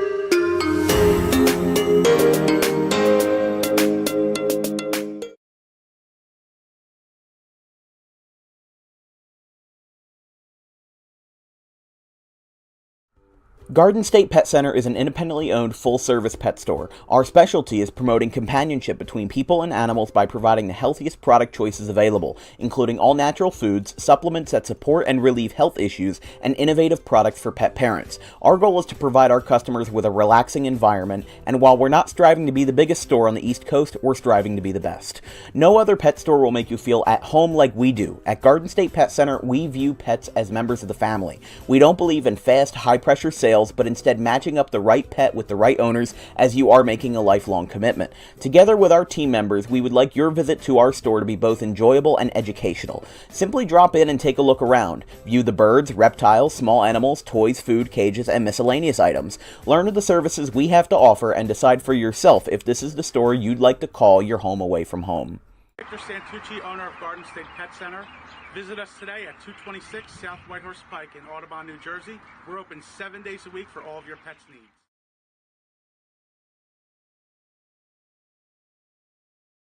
Tommy D's Home Design Center has opened a second location on Creek Road in Belmar, operating in Philadelphia for over 25 years and now expanding into South Jersey. Tommy D's is the place to go for kitchen cabinets, countertops, and cabinet accessories, heavily discounted compared to big box retailers. Stop in, take a seat, and watch as our experienced kitchen designer makes the kitchen of your dreams right in front of you. Tommy D's is the best in the business for quality kitchen countertops and cabinets that fit all budgets. Call us today at 856-210-9504 or visit the new location in person on the corner of Creek Road and Harding Avenue in Belmar next to the 42 on-ramp.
Well, the second half's going to start shortly here from the Salem Stadium, but it's been a good game so far. Good defense on all fronts, 14-7 in favor of the Salem Rams. They got those touchdowns at the bookends. They scored 3 minutes into the first half and then scored 45 seconds left in the second quarter. So we'll see what they can get now. West Deptford tried to go for 2 on their touchdown, or excuse me, they went for just 1 instead of 2. They made it, but now it's a 7-point game. Things are a little bit more level now. They are going to get ready to kick off, so our halftime show will be a little bit subdued as we'll bring it back to the field on a cloudy Saturday afternoon. They are also broadcasting the game live for everyone who couldn't make it to this exciting game today. So we thank you for both of them for joining us. So after the game, you can also watch the full replay of the game. So I went sent away towards the far sideline to start the half. Not going to get too far with that one. Sent away by Ryan Cook. And that's how we start half number 2 here in Salem.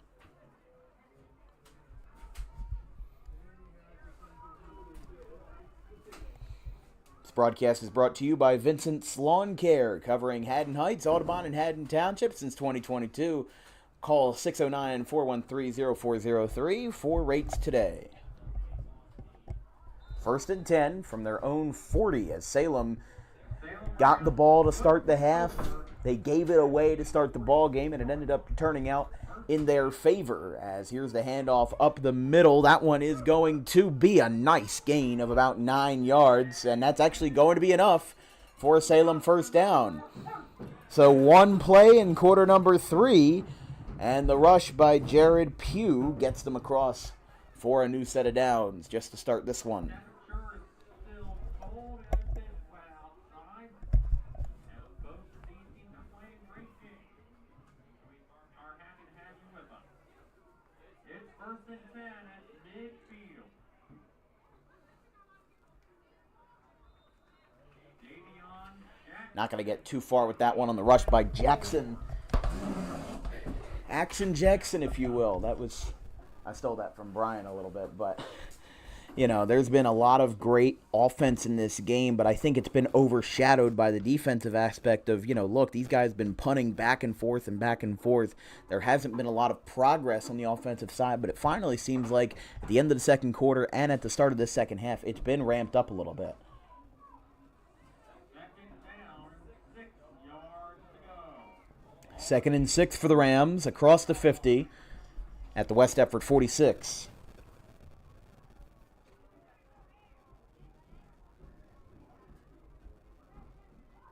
Here comes the handoff. Jackson takes it himself. He's going to break away towards the near sideline. He is up away, and it is in for a Salem touchdown. Right into the corner, Davion Jackson with the hat trick. And Salem extends their lead to 20-7. Davion Jackson for a 3rd touchdown of the day. He scored with 3 minutes into the ball game. He scored with 45 left in the half. And now just 90 seconds into quarter number 3, he gives them a 13-point lead over West Deptford.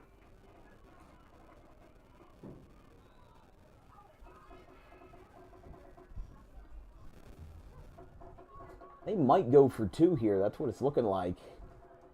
And indeed, threw me off guard a little bit, going for 2. Handed off up the middle by Jared Pugh, and it's in for a 2-point conversion successfully. They're 2 for 3 on that one tonight, and it's going to be 22-7. Salem over West Deptford. This has been a very interesting game so far. We're going to take a very brief break, and we'll be back about 1:30 p.m. here in Salem, and 10:26 left in the 3rd quarter. We'll be right back.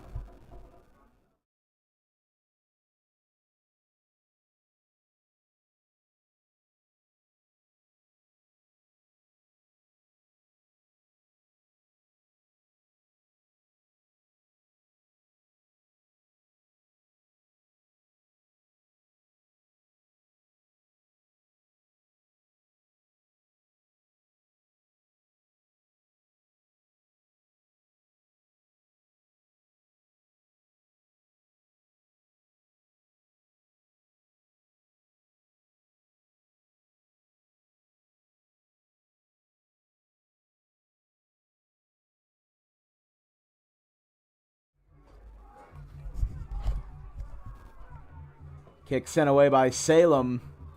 Taken in by West Deptford. And he gets inside the 40 with a good return as West Deptford's going to try to bring their offense back to life.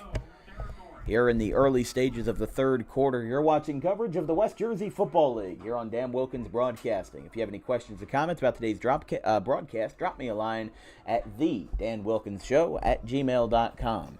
That email is also in the description of this video, and also you can contact us on our social media, Facebook, Instagram, Twitter, and of course on YouTube here at DWB.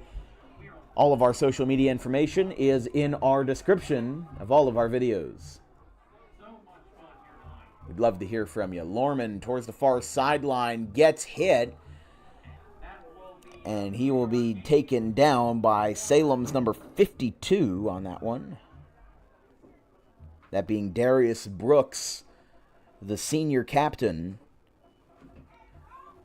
Several captains on this team having good performances today for the Rams. Ramaji Bundy, Nick Grusmeyer, Ryan Timmons, Kyrie Little, Darius Brooks, Detrick Simmons, and Zach Gannon on that one as well. A whole bunch of captains on this club. All seniors, of course. Although we've seen a couple of teams this year with junior captains, they seem to just be traditionally all, or maybe 90% seniors. Play fake up the middle. They'll get a couple of yards, and that should be enough for a West Deptford first down, and it will be. But, you know, we talk about time-consuming drives. This is the opposite right here. West Deptford wants to get the Jets going, and they want to get them going right away. They want to turn up the intensity. They want to get back on the board. Because, remember, it's 22-7 right now. If Salem can push the ball across a little bit more, or excuse me, if West Deptford can push the ball across a little bit more, I think Salem's defense is going to be worn down a little bit from how many times they've had to stop them in the first half. So maybe West Deptford went over their game plan in the locker room. Maybe they found something different in that offense as James Lorman is going to break free. He's going to get away from everybody to the 10. He is maybe just short of the goal line. We'll see where he is. He got all the way to the doorstep of the end zone, but we'll see where they put it. I believe it's going to be short. But talk about finding gaps in the defense. West Deptford did that to perfection, and now they've got a chance to get back in front here.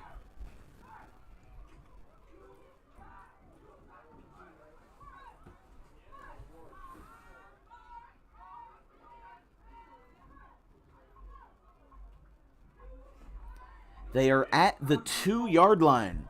Just need 6 feet to get into the end zone and make it 22-13. Handoff to Lorman. Where's he going to go? He's going to get stopped with a swarm of blue and white.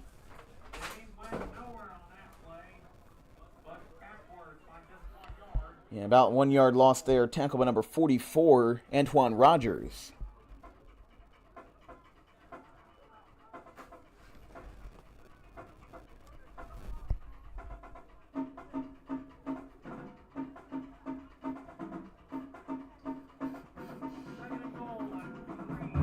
Second and goal from the 3.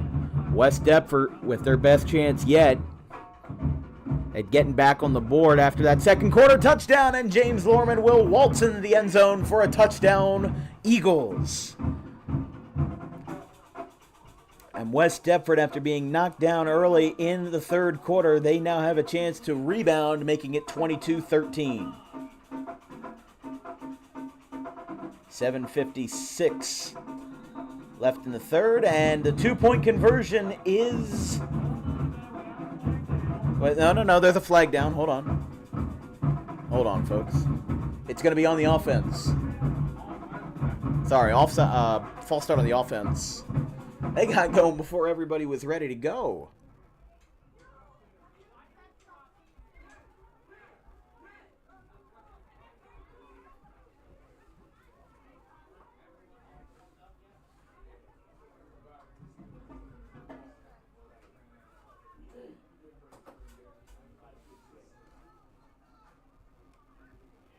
You see Whitecaps talking it over with the West Deptford head coach, Morrell.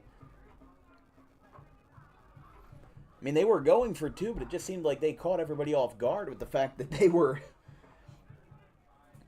just jumping the gun, really.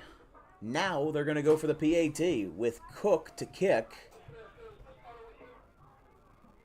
It is up away on a line drive, and it is good. 22-14. West Deptford gets back on the board and makes it an 8-point game with 7:53 left in the third. We're going to take a quick break. 7:53. West Deptford trails by 8.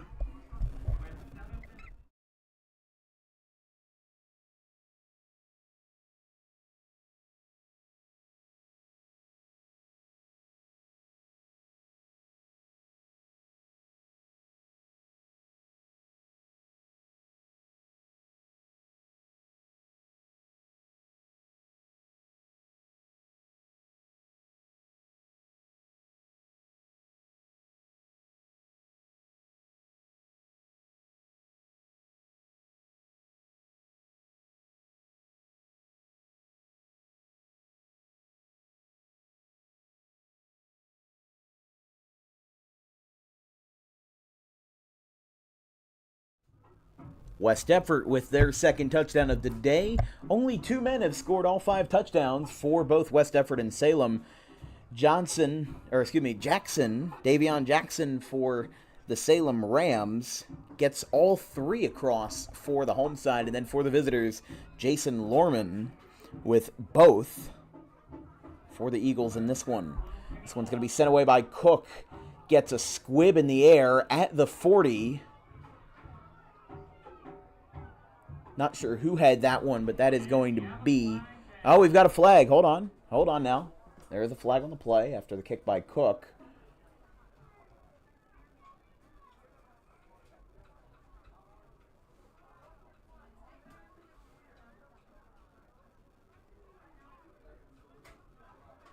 Holding on the return team. So an illegal block on the back. And that's going to complicate things a little further here for the Rams. And after what was a good field position on the kick by Cook, I think that they were trying to go for a squib kick there to maybe get the ball back, but couldn't get it on that one. And of course, the illegal block on the back is more insult to injury.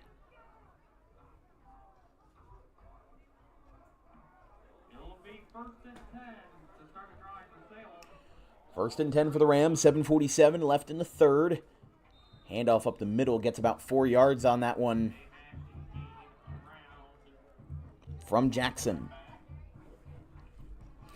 Remember, Salem is the school that turns out running backs. I mean, obviously the all-time rushing leader, Jonathan Taylor, went to Salem.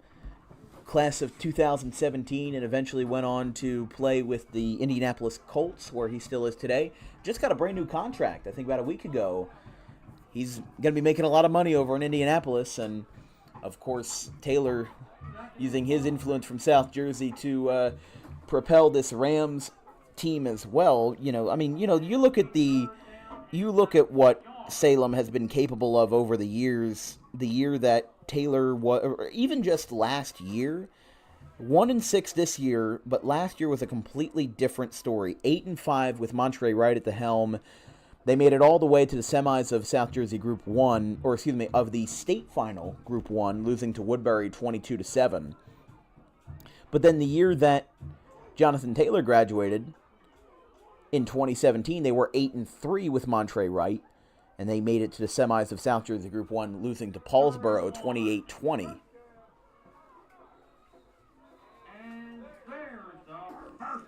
That's going to be a first down for the Rams. They inch their way across.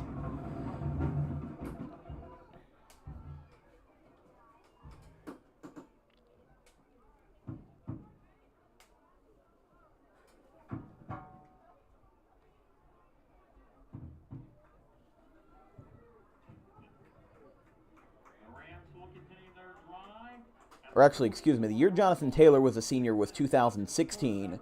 They were also 9-3 that year with Montre Wright at the helm, losing in the final round of South Jersey Group 1 to the Paulsboro Red Raiders, 29-26. There's a big hit in the backfield, taken down by West Deptford's number 3, Isaiah Bailey.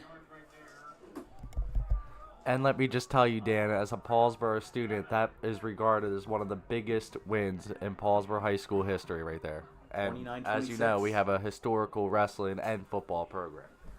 That was actually at Rowan University, 29-26, in a game where Jonathan Taylor had 2 touchdowns in that game. Zaire Jones also had the other 2. But Paulsboro led 29-20 in the fourth quarter. Zaire Jones got that last touchdown, but it wasn't enough for the Rams, and Paulsboro would go on to win that game and win South Jersey Group 1. But, you know, when Jonathan Taylor, when you're winning games like that much with what Salem has, it's a running back factory. I mean, he wore, in 2016, he wore number 23 in high school, which, correct me if I'm wrong, but I think that's also what he wears in the NFL. I'm not exactly sure if that's right, but Jonathan Taylor was not just a running back, he was also a linebacker. He had, in 2016 alone, 2,815 rushing yards, had 1,383 in 2015, and 35 touchdowns for Salem that entire 2016 season. One of the most impressive seasons in high school football history, and that's why he's a star in the NFL today. He's going to get a gap up the middle. Jackson, action. Jackson's got 3 TDs this afternoon, and he gets it all the way across for a Salem first down at the 30. But just to put it into perspective, from that 2016 team, there were 52 rushing touchdowns. 52 rushing touchdowns by Salem in 2016.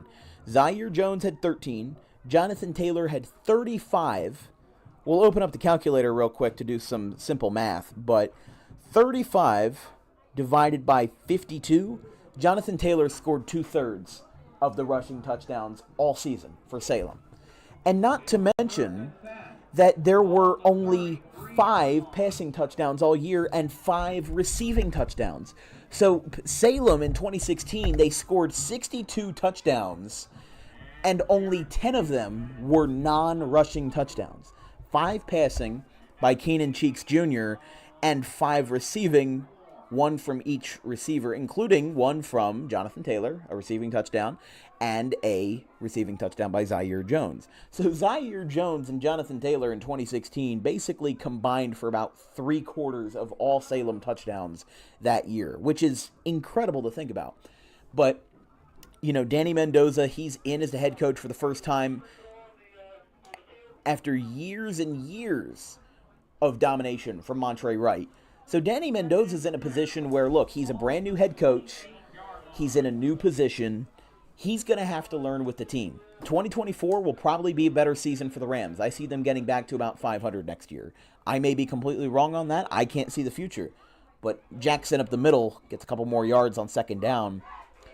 But, you know, you just look at the scores from that year. I mean, 2018, they were 9-3. 2019, they were 8-5. 2020, they were, 2020, they were 6-1 in that shortened 2020 season, and they were 11-2 in 2021, winning the state championship over Woodbury.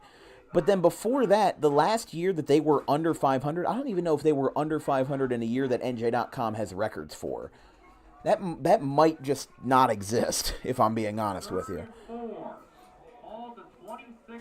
But they had Dennis Thomas back in 2014. Here comes the run by Bundy. Not going to get too far with that one. It'll be 4th down. Okay, so here's something for you. 10 years ago was the last time that Salem was under 500. 5-6 in 2013. They lost in the Group 1 South Jersey semis to Pennsgrove with wins over Gloucester, Wildwood, Pittman, and Clayton. That was back when Gloucester was in the Tri-County Conference and not in the Colonial Conference, beating Schalich in the playoff game. And here you go, 0-10 in 2012. So over the course of 10 years, with Montre Wright and Dennis Thomas as the head coaches for Salem, they had one of the best runs that you could ever imagine, with one of the best running backs to ever step foot on a field in South Jersey. As that will be a turnover on downs. Wait, hold on. We have a flag. Not done yet. Depending on where this is, if it's on the offense, still a turnover on downs, but if it's on the defense, Salem gets another look at life. But West Deptford needed that right there. They needed Salem to kind of falter on that drive because they looked like they were bound for the end zone again. We'll have to see what they call it here. 22-14, West Deptford trailing by 8 with 1:46 left in the third. They will wave the flag off. But it's still going to be a turnover on downs after the incompletion, and West Deptford will set up shop from inside their own 30, actually at the 26-yard line.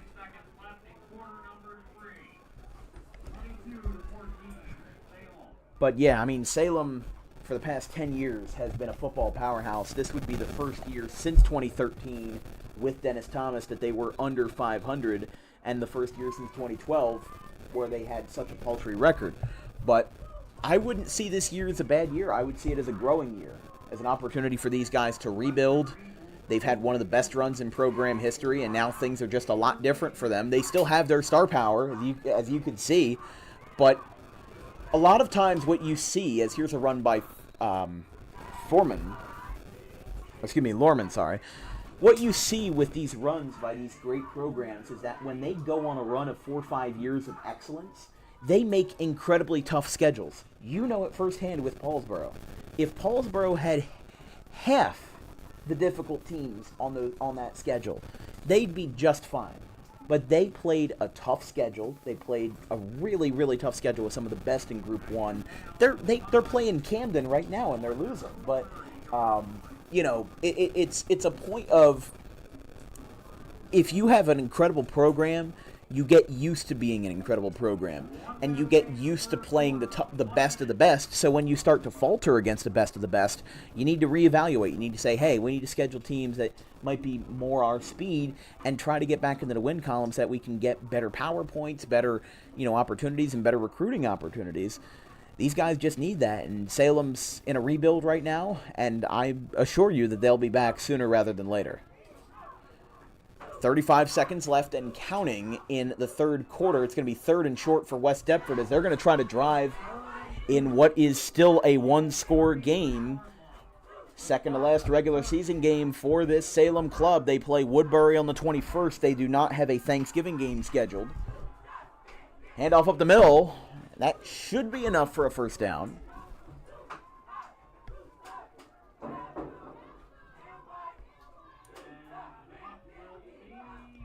It's going to be a first down for West Deptford. They've got about 10 seconds left in the half.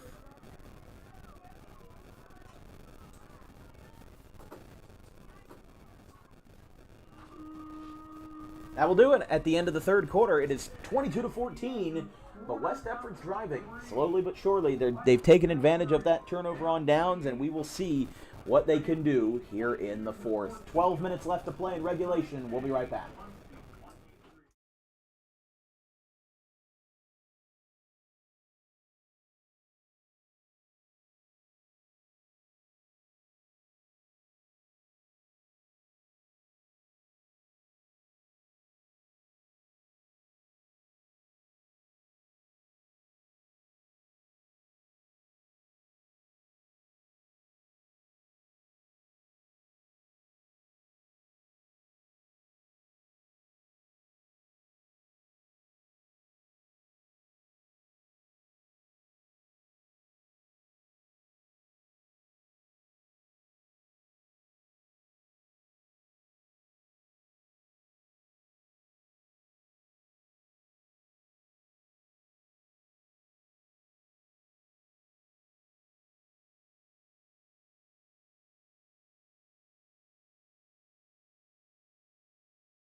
We welcome you back to the last quarter of football, or at least if this game holds out. It's going to be 22-14 Salem at the end of the third.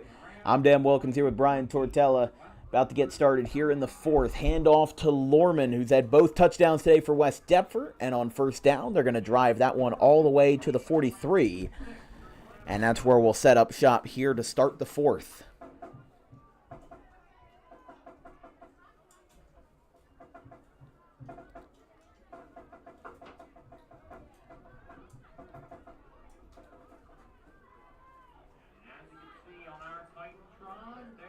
you the actual game right there, folks. That is actually a really nice feature that they have. They call it the Titantron, although these guys are the Rams. West Deptford's going to see if they can move that ball across. That might be short.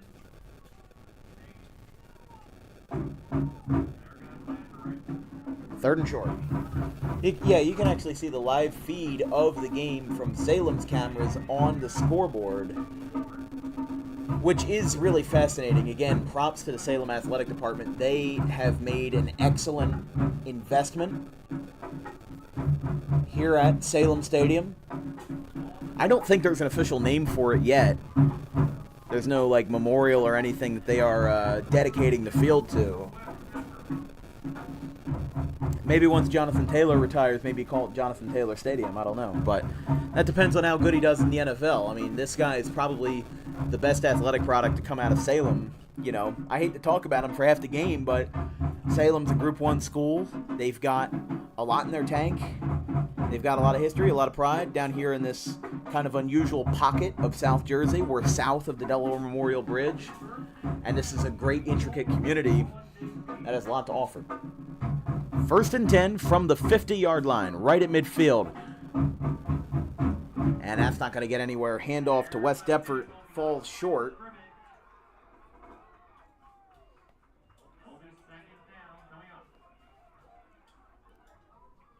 As the handoff by Brady Cobb doesn't go well to DeRacini.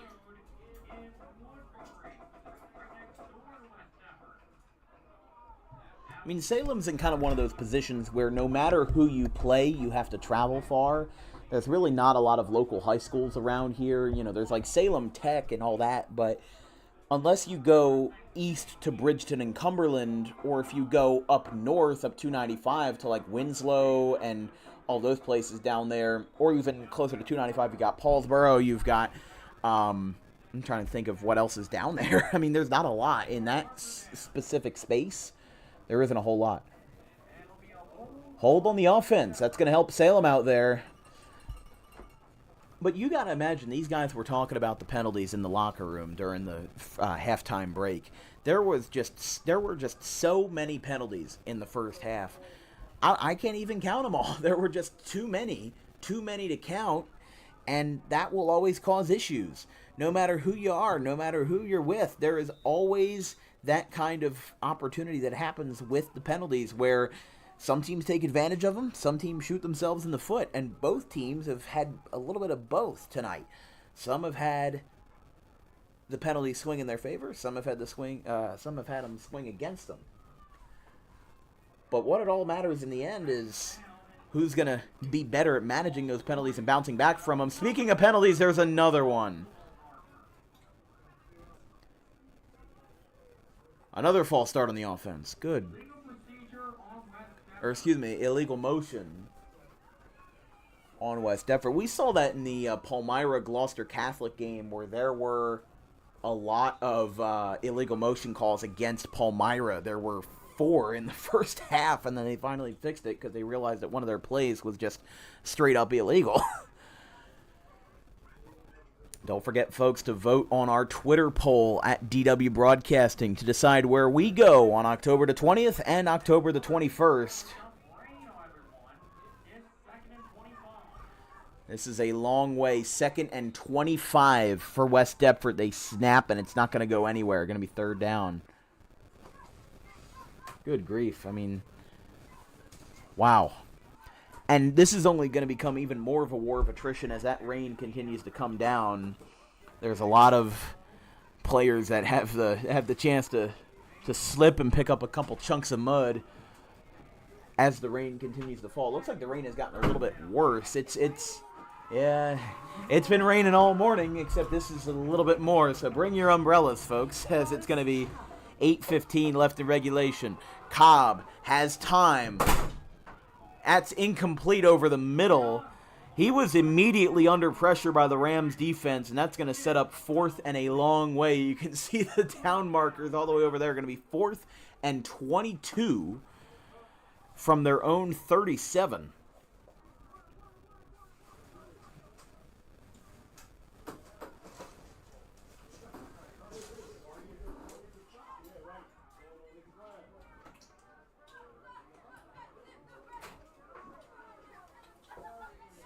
And West Deptford is going to send out the special teams unit here.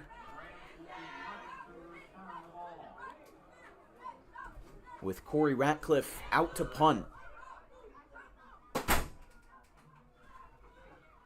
Gets it high in the air, but that doesn't go far. It's going to splat inside the 46. And that's going to be a midfield starter for Salem to start this drive. 7:59 left in the fourth quarter. I'm Dan Wilkins here with Brian Tortella. We've got our social media coordinator, Anthony DePalma, and our graphics crew, Gavin Van Rel and Caleb Lane. We're glad to have everybody watching us here at the Salem Stadium. The debut of a new era for the Salem Rams, moving away from that Walnut Street field onto the brand new grass field here at Salem. Although that grass has certainly taken a hit with the rain coming down. It's not terrible, but it's also not great. I mean, you can see it right in front of us. We've seen mud bowls before. We've seen snow bowls before. This is just another kind of condition where these guys just have to adapt, and they've got to figure out how to overcome it, as there's the run by Jackson. I would say if this score holds, Davion Jackson is easily the player of the game. In my opinion, Davion Jackson, without a doubt, if you score 3 touchdowns and that's what your team gets, you're 3 for 3, you're the star of the show. I always say give the quarterback the nod if they're not the obvious player of the game, but you got to give it to Davion Jackson. I mean, he has had basically everything go his way. He's had all 3 touchdowns for Salem, and then not to mention that Lorman of the Eagles has 2 touchdowns for them. So one man has been the offensive X factor for both teams in this one. Jackson with the fake gets it up the middle for 3rd down.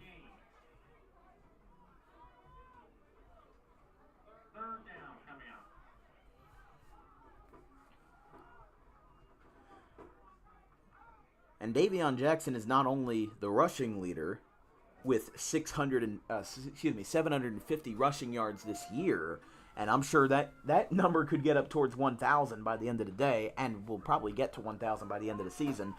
But the defense, he also leads the team in tackles. He has 64 total tackles as a linebacker. But Ramaji Bundy, the starting quarterback for the Rams, as here comes a rush to the left by number 5. He gets it out towards the near sideline, and a big rush by the Rams with Caden Robinson, the sophomore. I haven't seen too much from him today, but he will get that one across, and it's going to be a big spot here for Salem. But Davion Jackson, the 5'9", 170-pound running back, had 101 yards in terms of passing this year, 750 rushing yards, 24 receiving yards. But as we said, he leads the team in both tackles and rushing yardage, as there's going to be a timeout called, by the way. 6:15 left in regulation. Not sure who called. Oh, never mind. Sorry, it was there's an injured player. Sorry. I did not see that, but it is number 56. That being Detrick Simmons, one of the captains of this team, a senior. Simmons, 305 pounds. He's got 24 solo tackles in his junior year. He has 10 this year,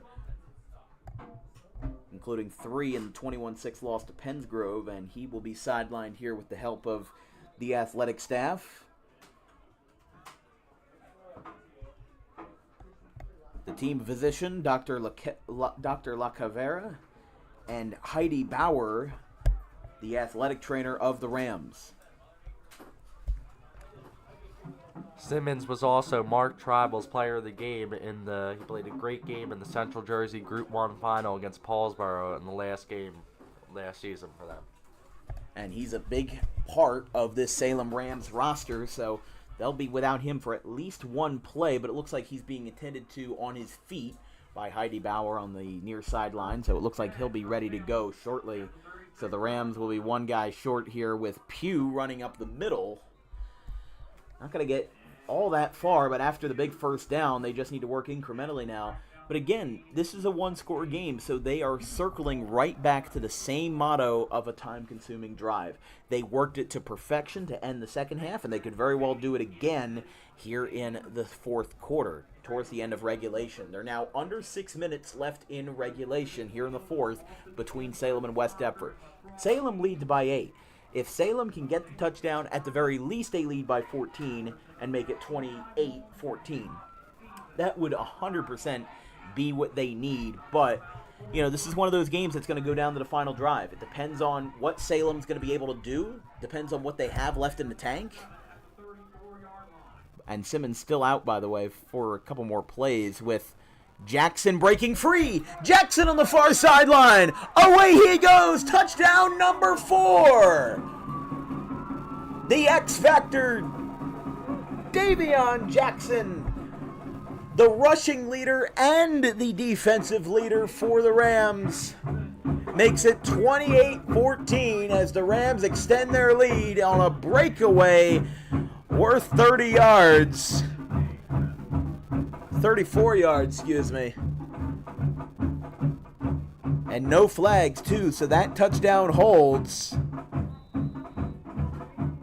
And it will be 28-14 in favor of the Rams. Unbelievable.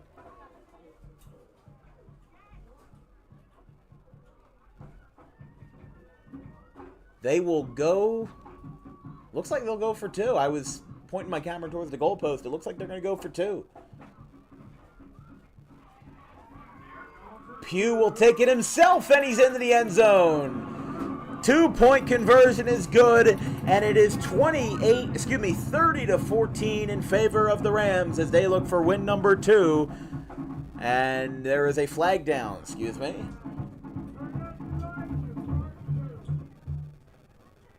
I couldn't tell. That looks like it was on the far sideline, so it might have been maybe a holding call. I'm not sure. Let's see what they call here.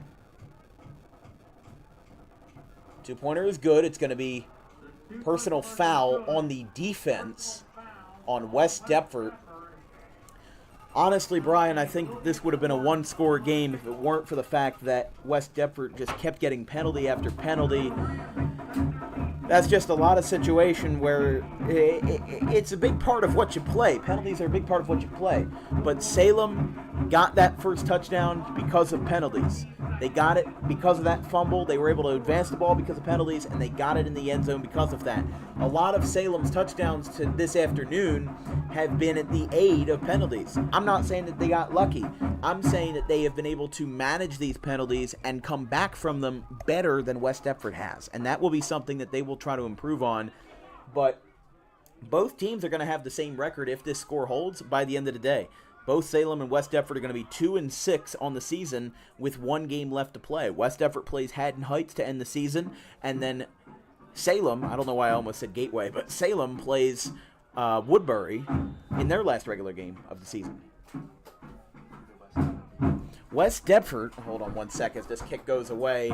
Oh, it's booted at the 25. We'll see where it goes. We'll see what they say here. You ready? You ready? Are you ready?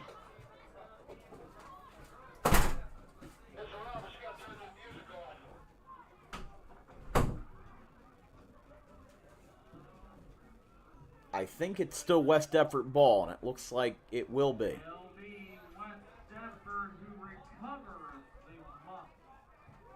It'll be first down for them.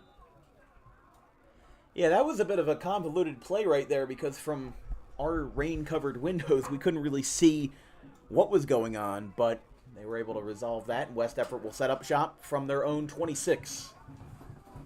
The West Deptford Eagles will start the drive. But West Deptford, 2-5 this year. They started off the year with a 19-7 loss versus Heightstown, and a big sack in the backfield. Cobb goes down by the help of number 48, Daniel Grusemeyer. Or no, excuse me, number 44, Antoine Rogers. It's going to be second and quite long for the Eagles.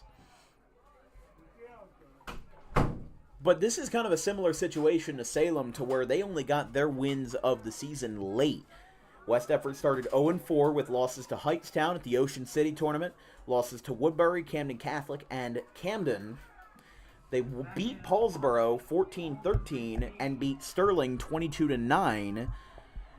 And in between that, on the 29th, a 35-0 loss versus Haddonfield. Here comes a good rush by West Deptford towards the left side. That's going to be third down, but I think they need to let the ball fly here. You know, Cobb has been very reluctant to throw the ball, and with 4 minutes left in regulation and counting, you're going to be pretty hard-pressed to find somebody who's going to try to run on 3rd and 16. Let me hear ya. And Haddon Heights will be their last opponent of the year on the 21st. Haddon Heights 5-2 this year. Last time they played was 2022 and a 24-6 win for West Deptford. Cobb lets it fly in desperation and incomplete, intended for Ravel. But if you think about it, West Deptford and Salem last year, if we were here this time last year, it would have been an excellent game. Because remember, last year, same time, with the 2-year scheduling cycle that they do, West Deptford played Salem and they won 6-0, one of the few losses that Salem took all last year. And Salem, or rather West Deptford, was 5-5 last year. They had a very respectable season. They lost in the first round of the playoffs to Gloucester 14-0 and then beat won against Audubon 29-21 to close out their year. So it will be 4th and 17. West Deptford back to punt. I think that might put this game on ice for Salem. And it'll be returned at the 40. A big hit. And there's a down West Deptford player as a lot of commotion on the far sideline.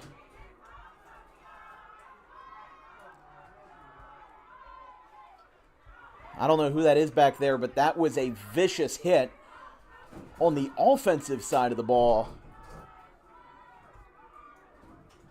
on the return by Jackson.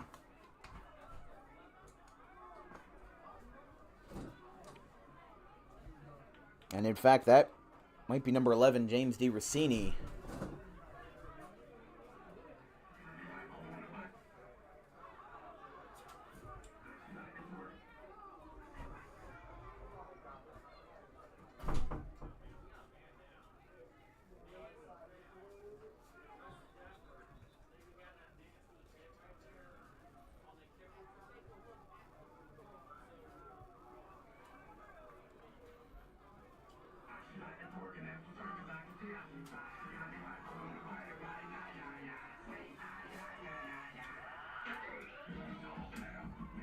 .325 left in the fourth quarter.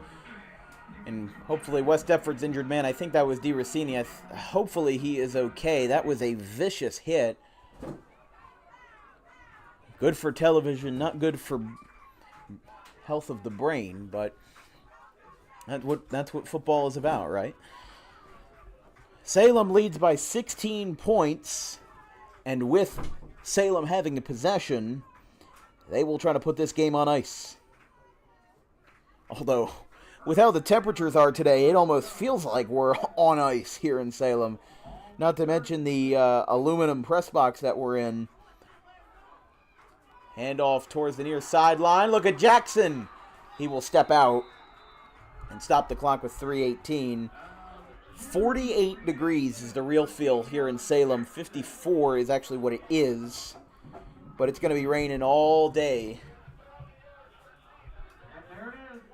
1,000 yards on the season for Davion Johnson.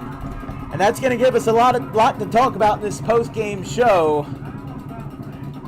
As Davion Johnson, the rushing leader and the defensive leader for Salem, reaches the 1,000-yard mark. Remember, that he had 750 yards going into today, which means he rushed for 250 yards in one game. That is unbelievable. 30-14 as well, and he has scored all 4 touchdowns for Salem Brian, I think he's an undisputed player of the game. Well, hold on. His touchdown dominance was almost upset by Pugh there. But, Brian, I think you'd agree with me. Davion Johnson is your pick for player of the game? Yeah, 100%. I mean, 4 touchdowns is impressive no matter who you are, but there is an injured Salem player on the field. 3-11. So do you try to get him 5? I don't know. I mean, this game is already hard to win as it is for West Deptford, with the score being how it is. I mean, we didn't do game picks for today, but, I'd picked Salem to win this game. And I think your pick was also Salem. But No, I picked West Deptford. Oh, you picked West Deptford. Okay. So, different minds on different ends of the ball. Looks like that Salem player gets off okay. And with just over 3 minutes left to go. With about 3 minutes to go in counting in this game, it's first and 10 on the 20-yard line. 10. West Deptford, or rather Salem, in the red zone at the opposing 10-yard line. Let's see if Davion Jackson can make it 5 touchdowns on the day. He takes it himself, direct snap, gets a gap up the middle, and gets about 5 or 6 yards. Gain in for a couple of yards there. Second down coming up.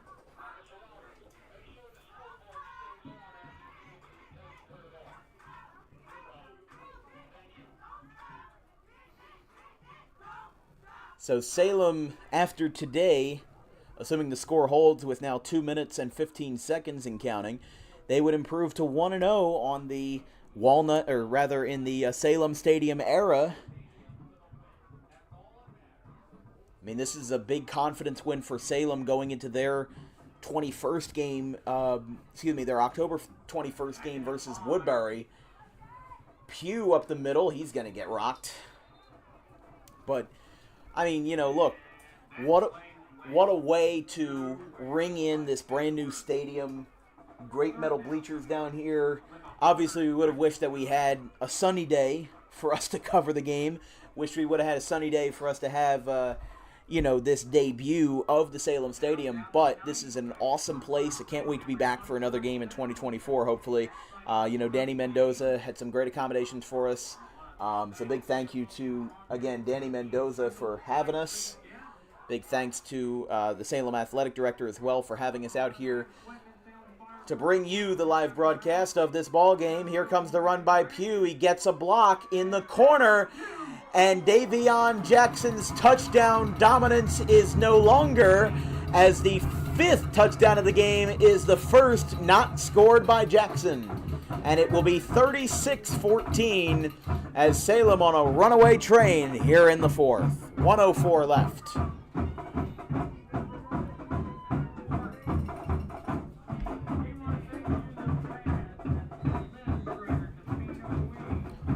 We'll see where they go with this. I'd imagine they just go for 1 as to not rub it in, because I thought West Deptford would have made this a 1-score game. I thought this would have been a lot closer, but Salem has ran away with it at the end. And as I said, this is Danny Mendoza's first year as the head coach with the Rams. After, Wright was there for so many years, winning them so many championships. This is a transition year for Mendoza. It's his rookie year. They're going to push that one across for 2. Make that 38-14, and Salem can celebrate now. They've got 64 seconds before this one is over. 38-14. We'll take a quick break. We'll be right back. Salem adds on with a minute left.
Well, Salem's put this game on ice, or on water, if you will, 38-14, as they lead big here late in the fourth. 1 minute, 4 seconds left. Some of the fans starting to file out here, but again, Brian, I think the undisputed player of the game is Davion Jackson. He reached 1,000 rushing yards and got 4 out of the 5 touchdowns scored by the Rams this afternoon, which I think, ironically enough, aren't the Eagles playing the Rams this week?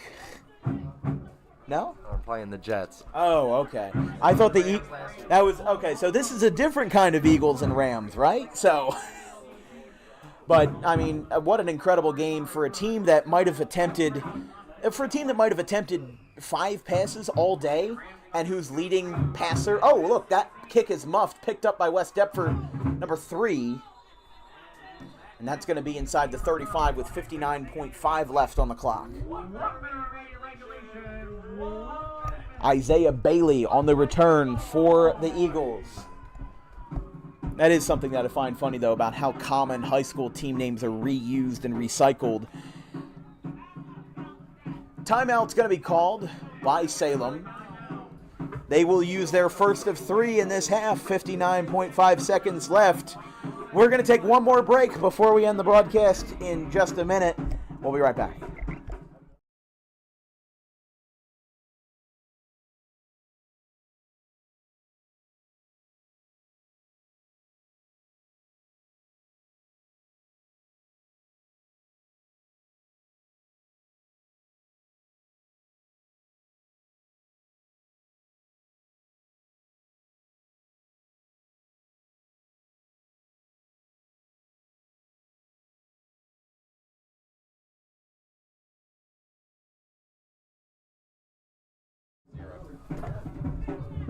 Just under a minute left. Salem takes the timeout, and the score will tell you everything you need to know. 59.5 left on the clock.